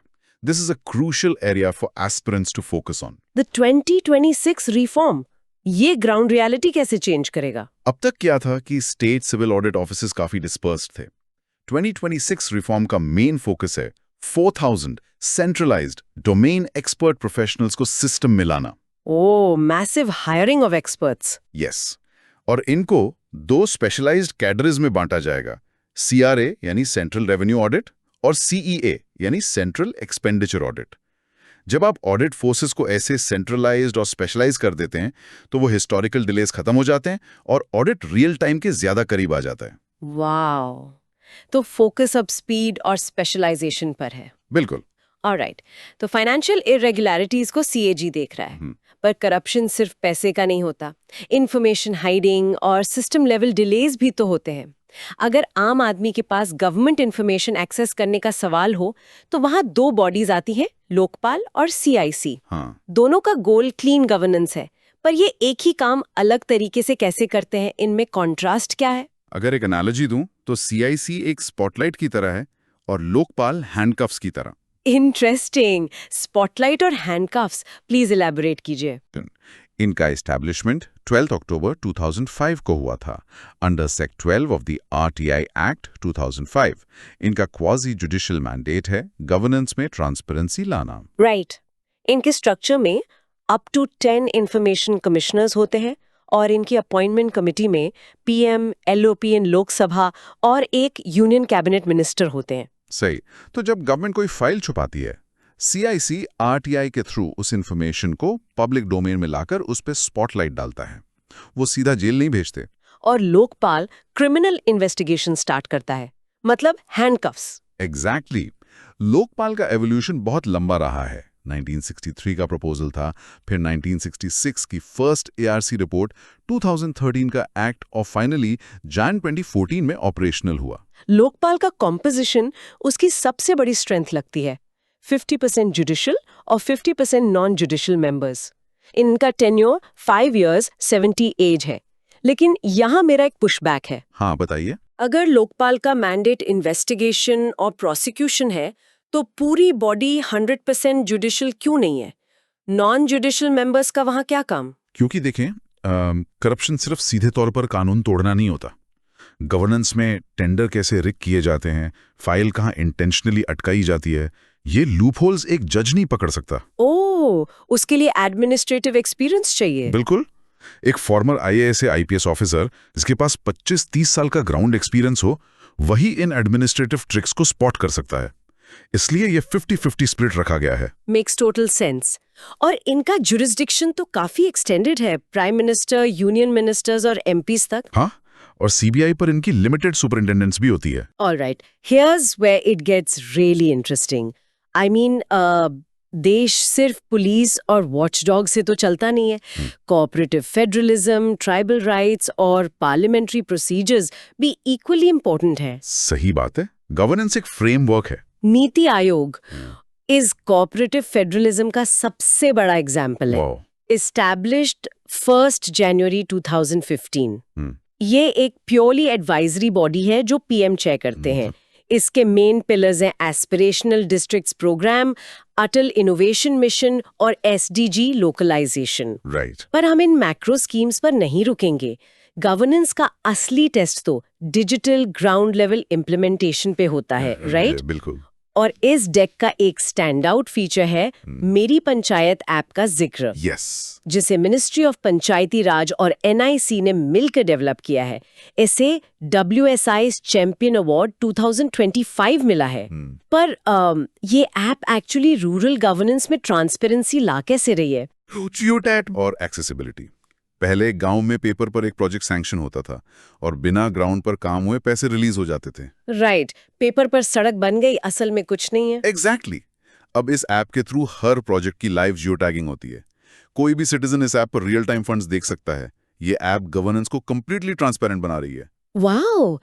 जब रिप्रेजेंटेशन की बात आती है तो मार्जिनलाइज सेक्शंस का ध्यान रखना भी कॉन्स्टिट्यूशन का कोर प्रॉमिस है। NCST यानी सेफगार्डिंग ट्राइबल राइट्स का फ्रेमवर्क भी डेक में डिटेल्ड है। हाँ, उनका कॉन्स्टिट्यूशनल सफर बहुत इंटरेस्टिंग रहा है। राइट। पहले 1978 में ये एक मल्टी मेंबर बॉडी थी। फिर 1992 में 65th अमेंडमेंट से इसमें चेंजेस आए और फाइनली 2004 में 89th अमेंडमेंट से इसको बाइफकेट कर दिया गया।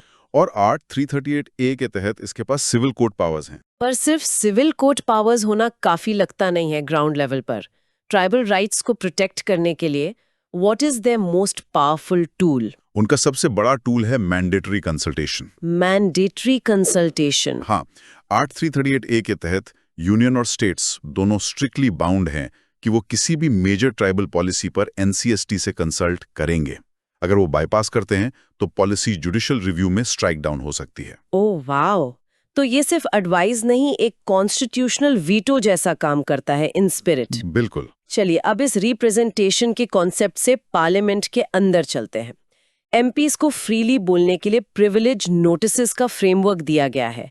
इसका कॉन्स्टिट्यूशनल बेसिस आर्ट 105 पार्लियामेंट के लिए और आर्ट 194 स्टेट लेजिस्लेचर्स के लिए है। राइट। और आर्ट 122 के तहत कोर्ट्स प्रोसीडिंग्स को क्वेश्चन नहीं कर सकते। सही। इनकी पनिशमेंट लैडर काफी वाइड है, एडमिनिशन से लेके सस्पेंशन और इवन इम्प्रिजमेंट तक। हाँ। पर मेरा एक पुशबैक है, अगर कोर्ट्स पार्लियामेंट के मैटर्स में दखल नहीं दे सकते और प्रिविलेजेस के तहत किसी को जेल भी हो सकती है, तो ये पावर तो कंप्लीटली स्पीकर के हाथ में चली गई ना। आई मीन, स्पीकर को अकाउंटेबिलिटी में कैसे रखा जाता है? ये कॉन्स्टिट्यूशन की ब्यूटी है। स्पीकर के पास पावर जरूर है, but they are a creature of the house. Speaker removal protocol art 94C में डिफाइन किया गया है और ये ओनली लोकसभा पर अप्लाई होता है। तो इसका प्रोसेस क्या है? इसे डेलिबरेटली टफ रखा गया है ताकि रोज रोज पॉलिटिक्स के चक्कर में नोटिस ना आए। 14 डेज का मैंडेटरी एडवांस नोटिस देना पड़ता है। उसके बाद मोशन को एडमिट करने के लिए कम से कम 50 मेंबर्स का सपोर्ट चाहिए। ओके, नंबर्स का खेल है। और सबसे बड़ा कैच है वोटिंग के टाइम। वहां इफेक्टिव मेजॉरिटी चाहिए होती है। वेट, इफेक्टिव मेजॉरिटी और सिंपल मेजॉरिटी में ग्राउंड लेवल पर क्या फर्क पड़ता है? सिंपल मेजॉरिटी का मतलब है जो उस दिन हाउस में बैठे हैं उनका मेजॉरिटी। अगर 200 लोग बैठे हैं तो 101 से काम चल जाएगा। पर इफेक्टिव मेजॉरिटी का मतलब है majority of all the then members, यानी टोटल इफेक्टिव स्ट्रेंथ की मेजॉरिटी चाहिए, चाहे कितने भी लोग एब्सेंट क्यों ना हो। तो सरप्राइज वोट करवाकर स्पीकर को नहीं हटा सकते। एग्जैक्टली। हिस्ट्री में प्रेसिडेंट्स हैं मावलंकर 1944, हुकम सिंह 1966 और झारकर 1987। पर मोशंस फेल हो गए। और ध्यान रहे, स्पीकर डिफेंस में बोल सकते हैं पर टाई होने पर कास्टिंग वोट नहीं दे सकते। फैसिनेटिंग इंटरलॉक्स हैं सिस्टम में। और कॉन्स्टिट्यूशन की लिमिट्स चेक करने का आखिरी फ्रेमवर्क है गवर्नर्स असेंट अंडर आर्ट 200। ये बहुत न्यूज में रहा है आजकल। बिल्कुल, लेकिन प्रॉब्लम तब आती है जब गवर्नर फाइल रोककर बैठ जाते हैं इंडेफिनिट पीरियड के लिए।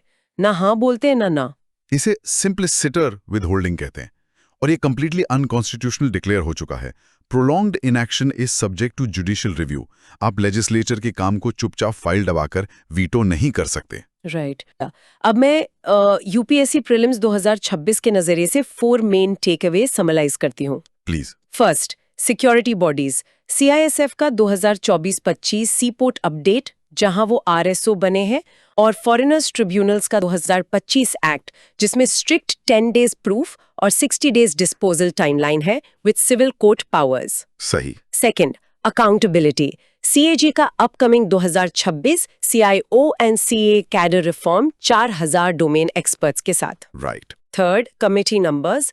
एस्टिमेट कमिटी में एग्जैक्टली 30 लोकसभा एमपीज ओनली और लोकपाल का एग्जैक्टली 50-50 जुडिशियल और नॉन जुडिशियल स्प्लिट। बिल्कुल। And fourth, procedures. Speaker removal under art 94C, जिसमें इफेक्टिव मेजॉरिटी चाहिए, और गवर्नर का सिंप्लिसिटर विदहोल्डिंग अनकॉन्स्टिट्यूशनल है। Perfect summary. क्या आपको पता है कि भारतीय संसद के 75 साल के इतिहास में प्रेसिडेंट के मोशन ऑफ थैंक्स में लोकसभा के अंदर आज तक कभी कोई अमेंडमेंट पास नहीं हुआ? हाँ, ये मतलब बहुत ही हैरान करने वाला फैक्ट है। राइट। राज्यसभा में ऐसा 5 बार हो चुका है, लेकिन लोकसभा में 0 टाइम्स, नेवर। शुरुआत में ही एक बहुत बड़ा यूपीएससी ट्रैप है। बिल्कुल। और एग्जाम में यही छोटी छोटी डिटेल्स कंफ्यूज करती हैं। एग्जैक्टली। आपने जो मोशन ऑफ थैंक्स का जिक्र किया शुरुआत में, उसका असल में कॉन्स्टिट्यूशनल बैकिंग क्या है? बोर्ड गेम के रूल्स के हिसाब से देखें तो इसके रूल्स आर्टिकल्स 86 क्लॉज 1, 87 क्लॉज 1 और 87 क्लॉज 2 में लिखे गए हैं। ओके, तो 87 क्लॉज 1 में क्या खास है? आर्टिकल 87 क्लॉज 1 में मैंडेटरी फर्स्ट सेशन एड्रेस की बात की गई है। मतलब जब भी पार्लियामेंट्री सेशन शुरू होता है, खासकर जनरल इलेक्शंस के बाद, या हर साल का पहला सेशन। राइट, जिसे हम बजट सेशन भी कहते हैं। हाँ, तो तब प्रेसिडेंट एक स्पेशल एड्रेस देते हैं। इस एड्रेस में प्रेसिडेंट असल में गवर्नमेंट की प्रायोरिटीज और पॉलिसीज को आउटलाइन करते हैं। और यहीं पर वो दिलचस्प बात आती है जिससे हमने शुरुआत की थी, जब इस एड्रेस पर पार्लियामेंट में डिबेट होती है, जिसे हम मोशन ऑफ थैंक्स कहते हैं। बिल्कुल। और ऑपोजिशन उसमें अमेंडमेंट्स प्रपोज कर सकता है। हाँ, सोर्स मटेरियल साफ बताता है कि अमेंडमेंट्स इन राज्यसभा 5 बार पास हुए हैं, लेकिन अमेंडमेंट्स इन लोकसभा कभी पास नहीं हुए। श्रोताओं को ये समझना चाहिए कि ऐसा क्यों है। ये बहुत क्रूशियल पॉइंट है। मतलब अगर लोकसभा में अमेंडमेंट पास हो जाए तो इसका असल में मतलब क्या होगा? इसका सीधा सा मतलब होगा गेम ओवर। गेम ओवर कैसे? देखिए, लोकसभा में रूलिंग पार्टी की मेजॉरिटी होती है। प्रेसिडेंट का जो एड्रेस है वो असल में काउंसिल ऑफ मिनिस्टर्स ने ही ड्राफ्ट किया होता है। अच्छा, मतलब वो सरकार की ही आवाज है। एग्जैक्टली। अगर लोकसभा में उसी एड्रेस पर कोई अमेंडमेंट पास हो जाता है तो इसका लीगली और पॉलिटिकली ये मतलब निकलता है कि सरकार ने हाउस की मेजॉरिटी यानी कॉन्फिडेंस खो दिया है। ओह, तो सरकार गिर जाएगी? हाँ, सरकार को तुरंत रिजाइन करना पड़ सकता है। इसीलिए लोकसभा में ये अमेंडमेंट कभी पास नहीं होने दिया जाता। Make sense. और राज्यसभा में चूंकि सरकार की मेजॉरिटी होना मैंडेटरी नहीं है, इसलिए वहां 5 बार अमेंडमेंट्स पास हो चुके हैं। बिल्कुल सही पकड़ा आपने। ये लॉजिक समझने के बाद ये फैक्ट कोई नहीं भूलेगा। आर्टिकल 174 समन और प्रोरोग के लिए और आर्टिकल 175 एड्रेस और मैसेजेस के लिए है। हाँ, ये सारे रूल्स इंटरडिपेंडेंट हैं। लेकिन सोर्स मटेरियल में गवर्नर की लिमिट्स ऑफ पावर बहुत क्लियरली डिफाइंड है। लिखा है नो इंडिपेंडेंट पॉलिसी अथॉरिटी। हाँ, ये एक बहुत बड़ा रिस्ट्रिक्शन है। तो मेरे मन में ये सवाल आ रहा है कि अगर गवर्नर के पास इंडिपेंडेंट पॉलिसी अथॉरिटी ही नहीं है तो क्या वो इस बोर्ड गेम में महज एक रबर स्टैंप है? ये एक बहुत ही बेहतरीन सवाल है और जुडिशरी ने इस पर बहुत बार विचार किया है। इसे समझने के लिए हमें जुडिशियल रूलिंग्स मैट्रिक्स को डिकोड करना होगा। अच्छा, तो कोर्ट्स का क्या कहना है इस पर? सबसे पहले 2016 के ऐतिहासिक नोबाम रेबिया केस को देखते हैं। सुप्रीम कोर्ट ने बहुत क्लियरली कहा कि आर्टिकल 174 के तहत लेजिस्लेचर को समन करने में गवर्नर के पास कोई डिस्क्रिशन नहीं है। मतलब वो अपनी मर्जी से असेंबली नहीं बुला सकते। एकदम सही। उन्हें काउंसिल ऑफ मिनिस्टर्स की एडवाइस माननी ही होगी। तो वो रोग प्लेयर नहीं बन सकते। बिल्कुल नहीं। लेकिन दूसरी तरफ कुछ न्यूआंसेस भी हैं। 1966 का राजस्थान हाईकोर्ट का रूलिंग कहता है कि अगर गवर्नर एड्रेस की पार्शियल रीडिंग करते हैं तो वो महज एक इरेगुलरिटी है, इलीगैलिटी नहीं। अच्छा, तो पूरी तरह से पावर्स खत्म नहीं है। राइट। और कलकत्ता हाईकोर्ट का भी एक फैसला है कि एड्रेस की डिलीवरी डिफेक्ट से प्रोसीडिंग्स इनवैलिडेट नहीं होती। तो कंक्लूजन ये है कि गवर्नर रबर स्टैंप नहीं है। हाँ, उनके पास कॉन्स्टिट्यूशनल ड्यूटीज हैं, लेकिन उनकी पावर्स कॉन्स्टिट्यूशनली और जुडिशियली बहुत स्ट्रिक्टली बाउंड हैं। वो अपनी मर्जी से गेम के रूल्स नहीं बदल सकते। समझ गई। अब लेजिस्लेचर के अंदर चलते हैं। इस बोर्ड गेम में पेनल्टी बॉक्स भी तो होना चाहिए ना? आप द प्रिविलेजेस कमिटी की बात कर रहे हैं। हाँ, मुझे ये बिल्कुल स्कूल की डिसिप्लिन कमेटी जैसी लगती है जो रूल्स तोड़ने पे प्लेयर्स को सजा देती है। आर्टिकल 105 पार्लियामेंट के लिए है और 194 स्टेट लेजिस्लेचर्स के लिए। ये पेनल्टी बॉक्स वाली एनालॉजी बिल्कुल सटीक है। असल में ये एक क्वाजी जुडिशियल स्टैंडिंग कमेटी है। तो इसका कॉम्पोजिशन, कंपैरिजन कैसे काम करता है? अगर हम इसे ब्रेक डाउन करें तो लोकसभा में 15 मेंबर्स होते हैं जिन्हें स्पीकर नॉमिनेट करते हैं। Okay, 15 members.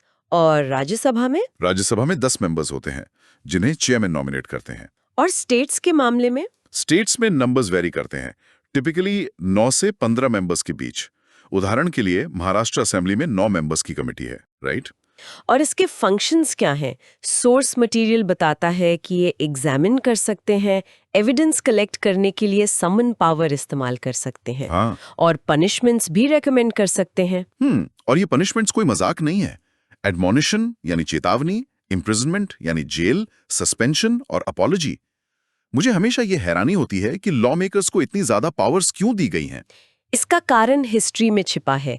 ये पावर्स ब्रिटिश पार्लियामेंट्री कन्वेंशन से ओरिजिनेट हुई। अच्छा, तो आजादी से पहले से चला आ रहा है। बिल्कुल।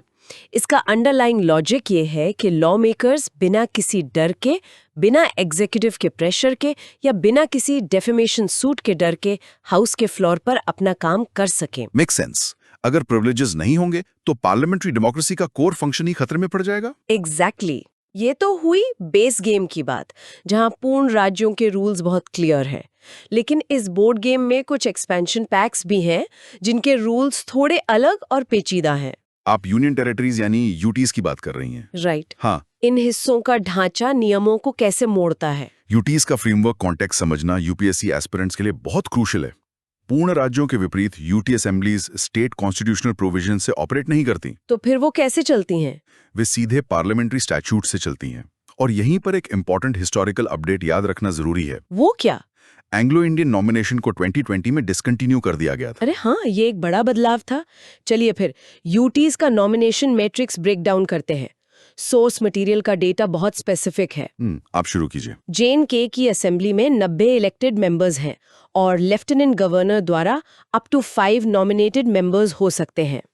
इन 5 का ब्रेकडाउन क्या है? इसमें 2 हिमिन, 2 कश्मीरी माइग्रेंट्स और 1 POK डिस्प्लेस्ड पर्सन शामिल है। ओके। और पुडुचेरी में 30 इलेक्टेड मेंबर्स हैं और सेंट्रल गवर्नमेंट द्वारा अप टू 3 नॉमिनेटेड मेंबर्स हो सकते हैं। बिल्कुल सही। लेकिन दिल्ली का केस मुझे सबसे दिलचस्प लगता है। 70 इलेक्टेड MLAs लेकिन 0 नॉमिनेटेड MLAs। हाँ, दिल्ली में कोई नॉमिनेशन प्रोविजन नहीं है। तो क्या यही वजह है कि दिल्ली में सेंटर और स्टेट गवर्नमेंट के बीच हमें इतना पावर स्ट्रगल देखने को मिलता है? आप कह सकती हैं। क्योंकि पुडुचेरी में सेंटर 3 मेंबर्स नॉमिनेट करके गेम को थोड़ा इन्फ्लुएंस कर सकता है, लेकिन दिल्ली में उनके पास ये ऑप्शन नहीं है। जुडिशरी इस पावर स्ट्रगल को कैसे देखती है? जुडिशरी के 2 लैंडमार्क केसेस इस पूरे यूटी पावर डायनामिक को डिफाइन करते हैं। पहला है के लक्ष्मी नारायणन 2018 केस। इसमें क्या हुआ था? इसमें सुप्रीम कोर्ट ने पुडुचेरी के मामले में सेंट्रल गवर्नमेंट की पावर टू नॉमिनेट को सही ठहराया, वो भी बिना यूटी गवर्नमेंट की एडवाइस के। अच्छा, मतलब सेंटर के पास सीधा कंट्रोल है वहां। एग्जैक्टली। और दिल्ली के मामले में एनसीटी ऑफ दिल्ली 2023 केस में सुप्रीम कोर्ट ने डेमोक्रेटिक अकाउंटेबिलिटी को बचाने के लिए एक ट्रिपल चेन ऑफ कमांड को डिफाइन किया। ये ट्रिपल चेन ऑफ कमांड कैसे चलती है?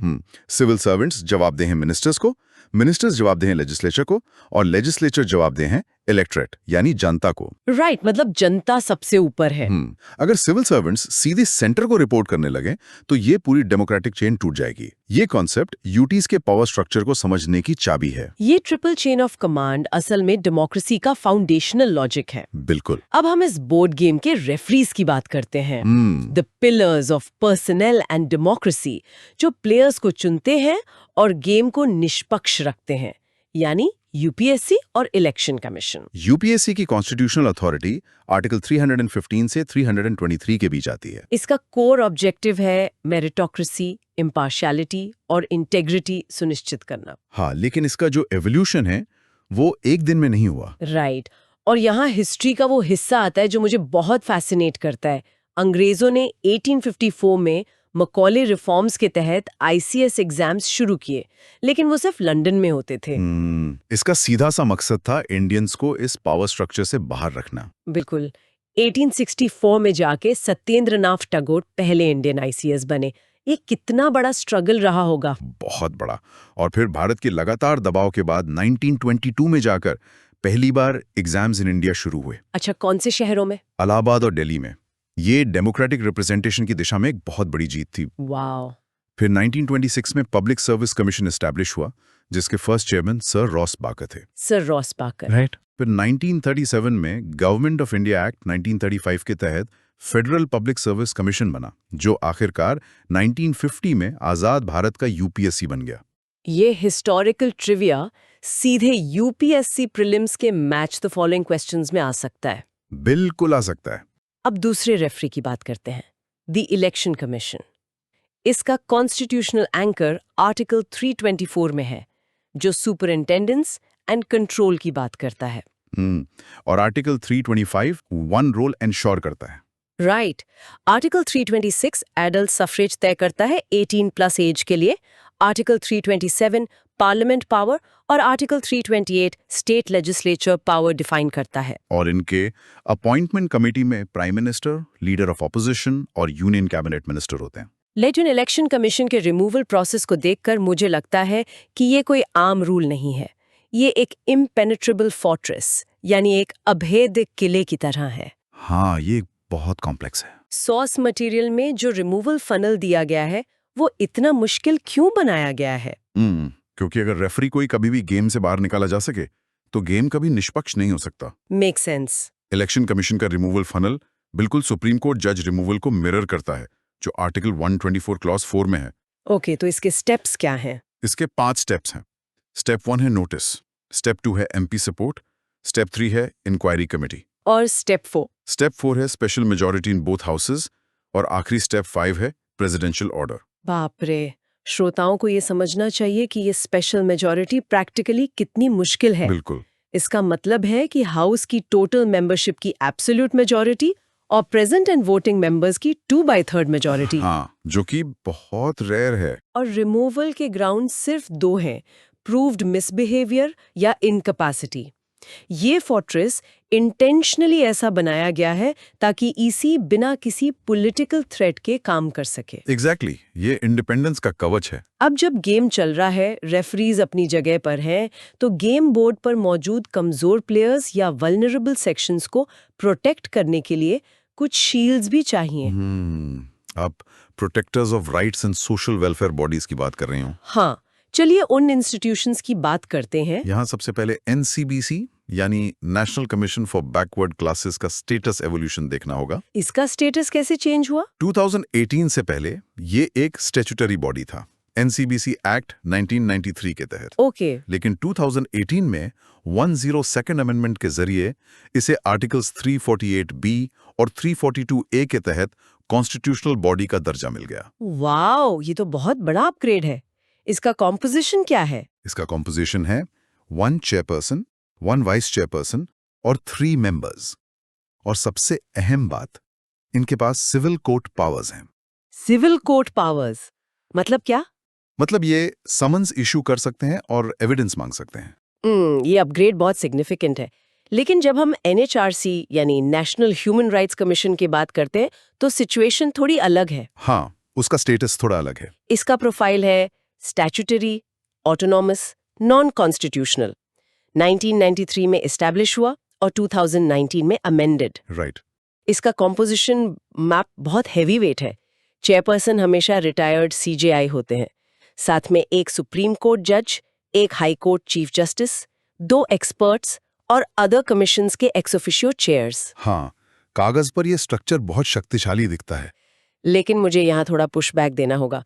मैं एक लिमिटेशंस अलर्ट इशू करना चाहती हूँ। बताइए। क्या इतने भारी भरकम कॉम्पोजिशन के बावजूद NHRC असल में महज एक टूथलेस टाइगर है? चलिए एक हाइपोथेटिकल सिनेरियो लेते हैं। मान लीजिए 13 महीने पहले कहीं कोई गंभीर ह्यूमन राइट्स वायोलेशन हुआ। क्या NHRC आज उस पर एक्शन ले सकता है? नहीं ले सकता, और यही इसकी सबसे बड़ी लिमिटेशन है। मतलब 1 साल के बाद कुछ नहीं? बिल्कुल। NHRC के पास 1 ईयर लिमिटेशन रूल है। वायलेशन के 1 साल गुजर जाने के बाद वे केस इन्वेस्टिगेट नहीं कर सकते। ओह, ये तो बहुत बड़ा लूपहोल है। इसके अलावा आर्म्ड फोर्सेस जुरिस्डिक्शन में भी लिमिटेशन है। वहां वे सिर्फ गवर्नमेंट रिपोर्ट सीक कर सकते हैं, डायरेक्ट इन्वेस्टिगेशन नहीं कर सकते। राइट। और सबसे बड़ी बात, उनकी रिकमेंडेशंस लीगली बाइंडिंग नहीं है, वो सिर्फ एडवाइजरी हैं। तो अगर सरकार उनकी बात ना माने तो वो कुछ खास नहीं कर सकते। इसीलिए ये टूथलेस टाइगर वाली आलोचना बार बार सामने आती है। बिल्कुल सही कहा आपने। इसके बाद नेशनल कमीशन फॉर वुमेन यानी NCW आता है। ये कब बना था? ये 31 जनवरी 1992 को एक्ट 1990 के तहत एस्टैब्लिश हुआ। इसके ओरिजिन्स के पीछे committee on the status of women in India, जिसे CSWI कहते हैं, और नेशनल पर्सपेक्टिव प्लान 1988 to 2000 का बड़ा हाथ था। और इसके कॉम्पोजिशन में कुछ खास है? हाँ, इसके कॉम्पोजिशन में एक मैंडेटरी रूल है, at least 1 SC and 1 ST member होना जरूरी है। सोशल प्रोटेक्शंस की बात हो रही है तो ESI फ्रेमवर्क को इग्नोर नहीं कर सकते। ESI एक्ट 1948 में आया। इसके हिस्टोरिकल रूट्स कहाँ हैं? इसके रूट्स 1944 की रिपोर्ट ऑन हेल्थ इंश्योरेंस में हैं, जिसे प्रोफेसर BP आधारकर ने ड्राफ्ट किया था। अच्छा। उन्हें प्यार से छोटा बेवरेज भी कहा जाता था, ब्रिटेन के मशहूर welfare state architect Lord beverage की तर्ज पर। अरे वाह, छोटा बेवरेज, बहुत इंटरेस्टिंग। हाँ, इसके first DG doctor CL Katiyal थे। और दिलचस्प बात यह है कि फर्स्ट इंश्योर्ड पर्सन आजाद भारत के पहले प्राइम मिनिस्टर नेहरू थे। प्राइम मिनिस्टर नेहरू का फर्स्ट इंश्योर्ड पर्सन होना एक बहुत बड़ा सिंबॉलिक जेस्चर था। इसका बेनिफिट क्वाड्रेंट कैसे काम करता है? एक आम वर्कर को इसका फायदा कैसे मिलता है? इसके 4 हिस्से हैं। ओके, बताइए। पहला, मेडिकल बेनिफिट, जिसमें प्राइमरी से लेकर टर्शरी केयर तक पूरा इलाज कवर होता है।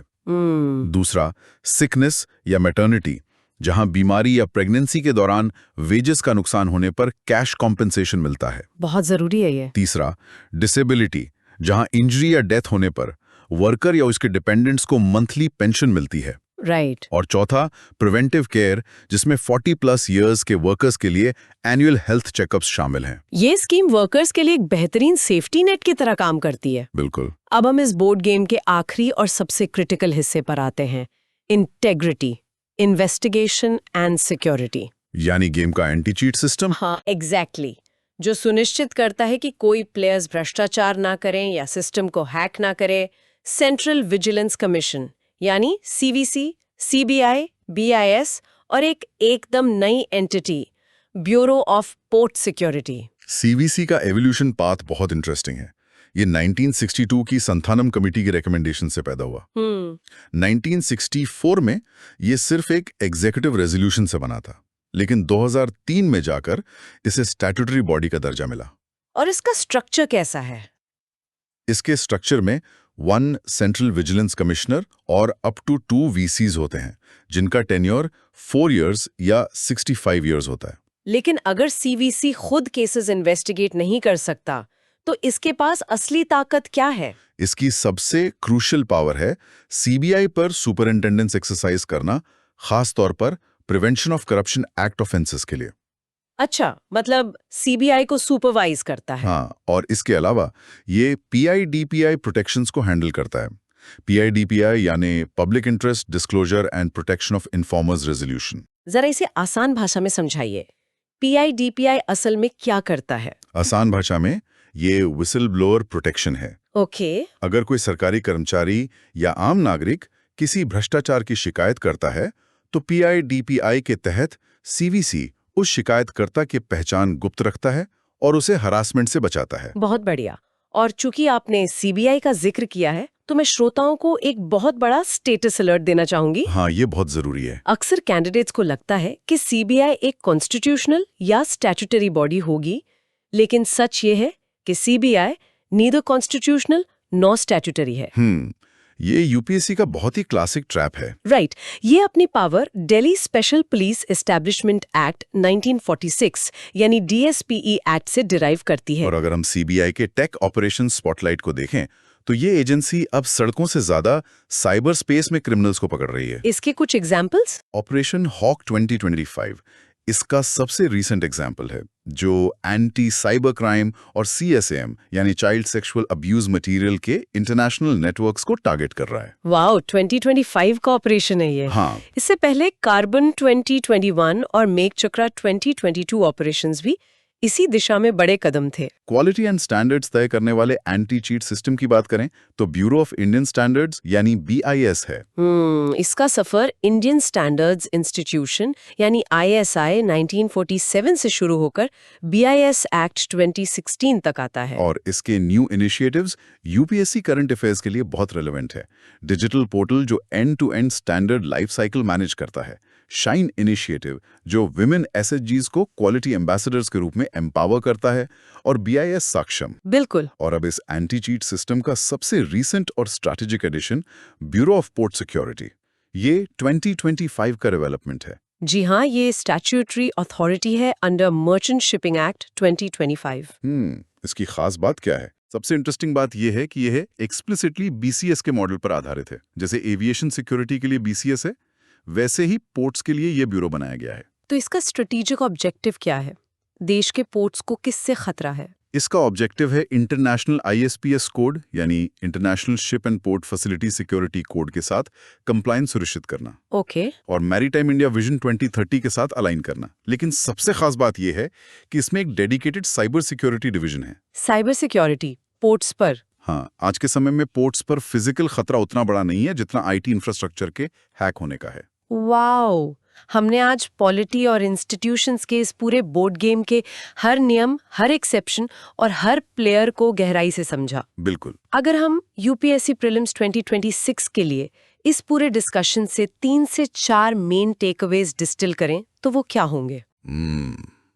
नंबर 1, हमेशा कॉन्स्टिट्यूशनल, स्टैट्यूटरी और एग्जीक्यूटिव बॉडीज के बीच का ओरिजिन और अंतर याद रखें। जैसे CBI neither constitutional nor statutory है, लेकिन एनसीबीसी अब 102nd अमेंडमेंट के बाद स्टैट्यूटरी से कॉन्स्टिट्यूशनल हो गया है। राइट, ये डिस्टिंक्शंस बहुत जरूरी हैं। नंबर 2 है एक्सेप्शंस और ट्रैप्स पर पूरा ध्यान दें। जैसे मोशन ऑफ थैंक्स में लोकसभा में कभी अमेंडमेंट पास नहीं हुआ और दिल्ली असेंबली में 70 एमएलएज होने के बावजूद 0 नॉमिनेटेड एमएलएज हैं। हाँ, ये तो हमने शुरू में ही डिस्कस किया था। और नंबर 3 अपॉइंटमेंट कमिटीज और रिमूवल प्रोसेसेस प्रीलिम्स के लिए हाई यील्ड एरियाज हैं। इलेक्शन कमीशन का रिमूवल प्रोसेस आर्टिकल 124 क्लॉज 4 को मिरर करता है, और स्पेशल मेजॉरिटी हासिल करना प्रैक्टिकली कितना मुश्किल है ये याद रखें। और आखिरी टेकअवे? और नंबर 4, रीसेंट अपडेट्स को करंट अफेयर्स से लिंक करें। ब्यूरो ऑफ पोर्ट सिक्योरिटी 2025 और सीबीआई का ऑपरेशन हॉक 2025 एग्जाम के लिए सीधे सीधे रेलेवेंट है। बेहतरीन समरी। इस डीप डाइव को खत्म करने से पहले मैं श्रोताओं के लिए एक प्रोवोकेटिव थॉट छोड़ना चाहती हूँ, जिस पर आप खुद विचार करें। बताइए। हमने देखा कि कैसे सीबीआई जैसी शक्तिशाली investigative agency neither constitutional nor statutory है।